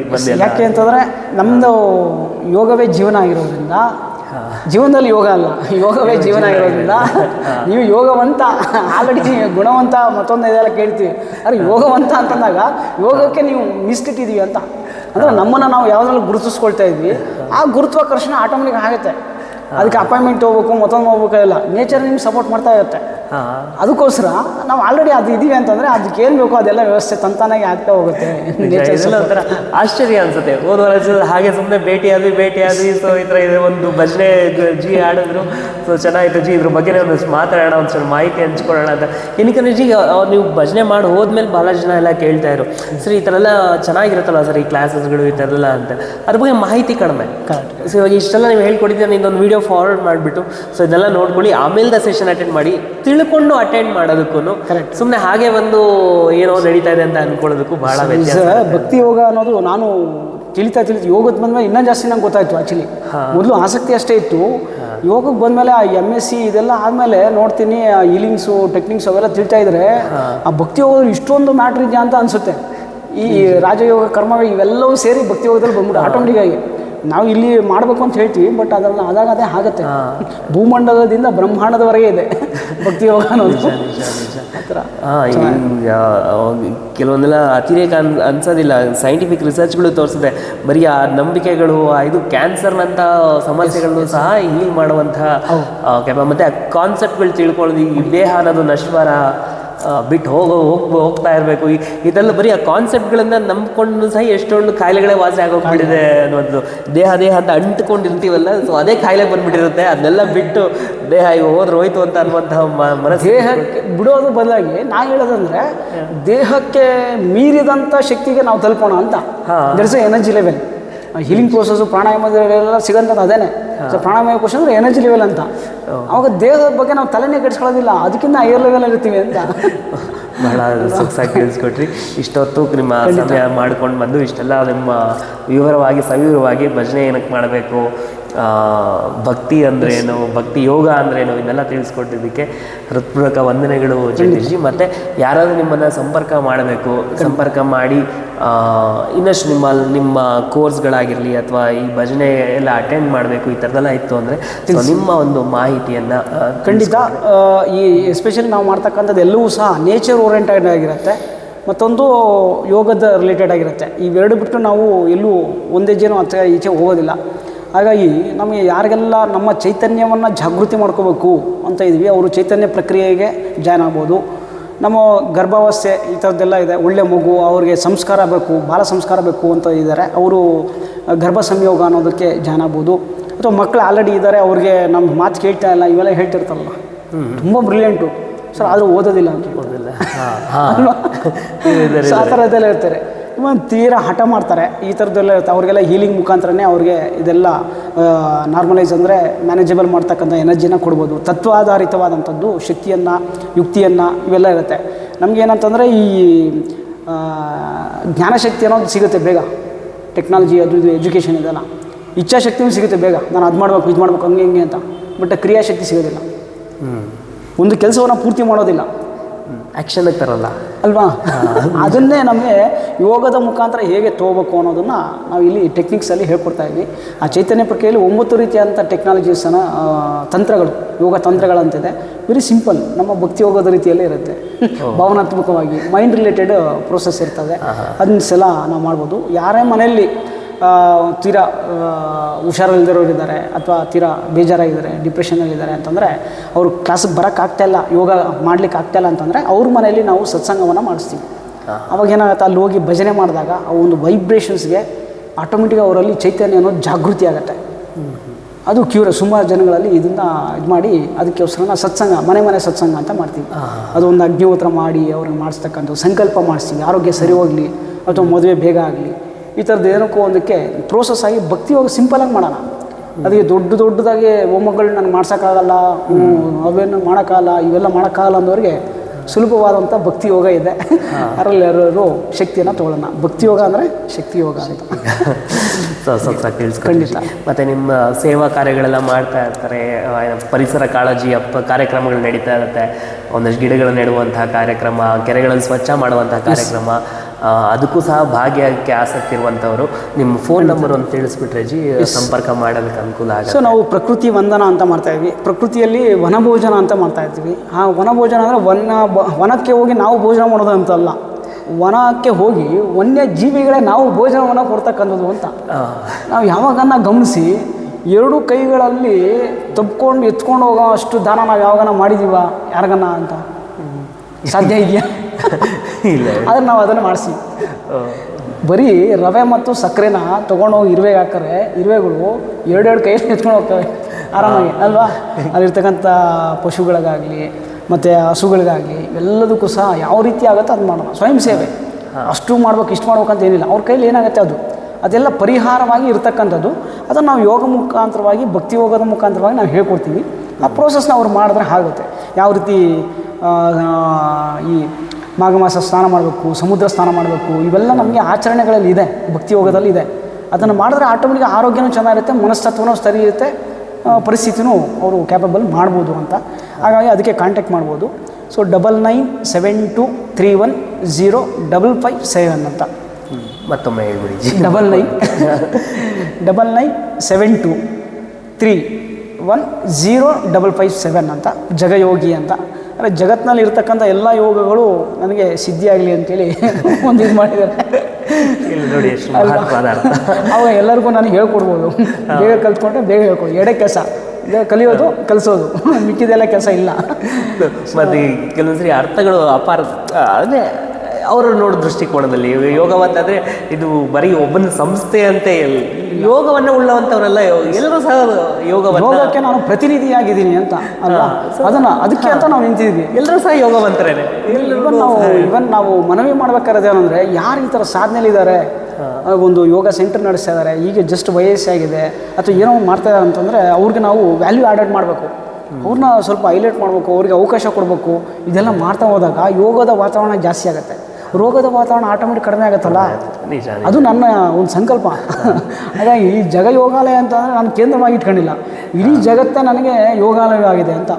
ಈ ಜಗತ್ತಲ್ಲಿ ಎಷ್ಟು ಯೋಗ ಕೇಂದ್ರಗಳಿದೆ ಅವೆಲ್ಲ ನನ್ನದೇ ಅಂತ ವಿಶಾಲವಾದ ಭಾವನೆ, ಸ್ವಾರ್ಥ ಭಾವನೆ ಅಲ್ಲ. ಆ ಥರ ಚೆನ್ನಾಗಿ. ಮತ್ತು ನಿಮ್ಮ ಸಂಸ್ಥೆ ಅಡ್ರೆಸ್ ಒಂದು ಸ್ವಲ್ಪ ತಿಳಿಸ್ಬಿಟ್ರೆ ಯಾರಾದ್ರೂ ನೇರವಾಗಿ ಸಂಪರ್ಕ ಮಾಡೋರಿಗೂ ಸಹ ಅನುಕೂಲ. ಯಾವುದೇ ಕೋರ್ಸ್ಗಾಗಲಿ ಯಾವುದೇ ಇದಕ್ಕಾಗಲಿ ನಮಗೆ ಯಾವುದೇ ರೆಸ್ಟ್ರಿಕ್ಷನ್ಸ್ ಅಂತ ಇಟ್ಕೊಂಡಿಲ್ಲ. ಇದೇ ಏರಿಯಾದಲ್ಲಿ ಮಾಡ್ತೀವಿ ಅದೇ ಏರಿಯಾ. ನಮ್ಮ ಸಂಸ್ಥೆ ಬಂದು ನಾಗರಬಾವಿಲಿ ಇಟ್ಟಿದ್ದೀವಿ. ನಾಗರಬಾವಿಲಿ ಇದೆ ಜಗ ಯೋಗಾಲಯ ಅಂತೇಳಿ, ವಿದ್ಯಾಗಿರಿ ಬಡಾವಣೆ ಅಂತೇಳಿ. ಆದರೆ ನಮಗೆ ಲಿಮಿಟೇಷನ್ಸ್ ಅಂತ ಇಲ್ಲ. ಎಂಥ ಒಂದು ಆಶ್ರಮ, ವೃದ್ಧಾಶ್ರಮ ಇವೆಲ್ಲನೂ ಕವರ್ ಮಾಡ್ಕೊಂಬಂದಿವಿ. ಭಕ್ತಿ ಯೋಗ, ಭಜನೆ, ಯೋಗ ಈ ಥರದ್ದೆಲ್ಲ. ಒಂದು ಹಾಸ್ಪಿಟ್ಲ್ ಬಿಟ್ಟು ನಿಮಾನ್ಸು, ಸೆಂಟ್ರಲ್ ಜೈಲು, ಅದು ಇದು ಎಲ್ಲ ಕಡೆ ಭಜನೆ, ಭಕ್ತಿ ಯೋಗ, ಇವನ್ನೆಲ್ಲವನ್ನ ಮಾಡ್ಸ್ಕೊಂಬಂದಿವಿ. ಹಳ್ಳಿಗಳು ಅಥವಾ ಬೇರೆ ಆಫೀಸ್ಗಳು, ಸಂಸ್ಥೆಗಳು, ಸಂಘ ಸಂಸ್ಥೆಗಳು ಇವನ್ನೆಲ್ಲವನ್ನ ಕವರ್ ಮಾಡಿವಿ. ಅಂದರೆ ಎಲ್ಲ ಕಡೆಯೂ ಯೋಗವನ್ನು ಇದು ಮಾಡಬೇಕು. ಅವರು ಮಾಡಬೇಕಂದ್ರೆ ಅವ್ರು ಗೊತ್ತಾದ್ರು ಮಾಡ್ತಾರೆ. ಅದಕ್ಕೋಸ್ಕರ ಎಲ್ಲಿ ಕರೆ ಅಲ್ಲಿ ಬಂದು ನಾವು ಮಾಡ್ತೀವಿ. ಅದಕ್ಕೆ ನಮ್ಮ ಸೈನ್ಯ ಇದೆ, ತಂಡ ಇದೆ, ನಮ್ಮ ಯೋಗವಂತರಿದ್ದಾರೆ. ಯಾರು ಎಲ್ಲಿ ಬೇಕಾದ್ರೂ ಬಂದು ಮಾಡ್ಬೋದು. ಅಂದರೆ ಸೋಮವಾರದಿಂದ ಶುಕ್ರವಾರದವರೆಗೆ ನಮ್ಮದು ಆಫೀಸಲ್ಲಿ ಇರ್ತೀವಿ, ಸುತ್ತ ನಿಯರ್ ಬೈ ಇರ್ತೀವಿ. ಸಾಟರ್ಡೆ ಸಂಡೇ ಆದರೆ ಗೊತ್ತಿಲ್ಲ, ಅದು ಎಲ್ಲಿರ್ತೀವೋ ಗೊತ್ತಿಲ್ಲ. ನಮಗೆ ಸಿಕ್ಕಿರೋದು ಪುಣ್ಯ ಇವತ್ತು ಭಾನುವಾರ. ಆ ಥರ ಅಮಾವಾಸ್ಯವಾರದಿಂದ ಸಾಧನೆಯಲ್ಲಿ ಇರ್ತೀವಲ್ಲ, ಹಾಗಾಗಿ ಇಲ್ಲೇ ಇದ್ದೀವಿ ಲೋಕಲಲ್ಲೇ. ಹಾಗಾಗಿ ಎಲ್ಲಿಗೆ ಬೇಕಾದ್ರೂ ಕರಿಬೋದು. ಒಂದು 10-15 ಜನ ಸೇರ್ತಾರೆ ಅಂತಂದರೆ ಅಲ್ಲೇ ಬಂದು ಈ ಥರ ಹೀಲಿಂಗ್ ರಿಲೇಟೆಡ್ ಥೆರಪೀಸ್ ಆಗಲಿ ಅಥವಾ ಯೋಗ ರಿಲೇಟೆಡ್ ಥೆರಪೀಸ್ ಆಗಲಿ, ಈ ಥರದ ಅಲ್ಟರ್ನೇಟಿವ್ ಥೆರಪೀಸ್ 32 ರೀತಿಯಾಗಿ ನಮ್ಮದು ಅಭ್ಯಾಸ ಒಂದು ಕಳೆದ 7 ವರ್ಷದಿಂದ ಆಗಿದೆ. ಸೊ 3 ವರ್ಷ ಅಭ್ಯಾಸ ಅನುಷ್ಠಾನ ಅಂತ ಮಾಡಿ 7 ವರ್ಷ ಆದಿಂದ ಆಮೇಲೆ ನಾನು ಮಾಡ್ತಾ ಬರ್ತಾಯಿದ್ದೀನಿ. ಹಾಗಾಗಿ any type of health related issues ಆಗಲಿ ಅದನ್ನು ನಾವು ಯೋಗದ ಮುಖೇನವಾಗಿ ನ್ಯಾಚುರಲ್ ಆಗಿ ಯೋಗ ತಂತ್ರಗಳನ್ನು ಬಳಸಬೇಕು. ನಾವು ಯೋಗವನ್ನು ಸುಮ್ಮನೆ ಬಾಡಿ ಪೇಯ್ನ್ಸ್ಗೆ, ವೆಯ್ಟ್ ಲಾಸ್ಗೆ ಇಷ್ಟಕ್ಕೆ ಬಳಸ್ತಾಯಿದ್ವಿ. ನನಗದು ಸಾಲಲ್ಲ. ಅದರಲ್ಲಿ ಎಷ್ಟೋ ಸಿದ್ಧಿಗಳಿದೆ. ಅಲ್ಲಿಂದ ತನಕ ನಾವು ತಿಳ್ಕೊಳ್ಳೋಂಥದ್ದು ಆಗಬೇಕು, ಕೊಡ್ತಕ್ಕಂಥದ್ದು ಆಗಬೇಕು. ಸೊ ಅಲ್ಲಿವರೆಗೂ ನಾವು ಇದಕ್ಕೆ ಅಂತ ಇದ್ದೀವಿ. ಅದನ್ನ ಸದುಪಯೋಗ ಮಾಡ್ಕೊಳ್ಳಿ. ಖಂಡಿತ ಖಂಡಿತ ಜಿ. ಯಾರಾದರೂ ಸಂಪರ್ಕ ಮಾಡುವಂಥವರು ಜಗದೀಶ್ಜಿನ ಸಂಪರ್ಕ ಮಾಡಿ ನಿಮ್ಮ ಏನು ಕೊರತೆಗಳು ಅಥವಾ ಏನೇನು ಸಂದೇಹಗಳಿದೆ ಕೇಳಿಕೊಂಡು ಎಲ್ಲ ಏನೇ ಸಂದೇಹಗಳು ಗೊಂದಲಗಳಿದ್ರು ನಿಮ್ಮ ಅಭಾವಗಳಿಂದ ಪ್ರಭಾವಕ್ಕೆ ಬನ್ನಿ ನೇರವಾಗಿ ಸಂಪರ್ಕ ಮಾಡಿಕೊಂಡು ನಿಮ್ಮ ಏನು ಗೊಂದಲಗಳನ್ನೆಲ್ಲ ಪರಿಹರಿಸ್ಕೊಳ್ಬೋದು.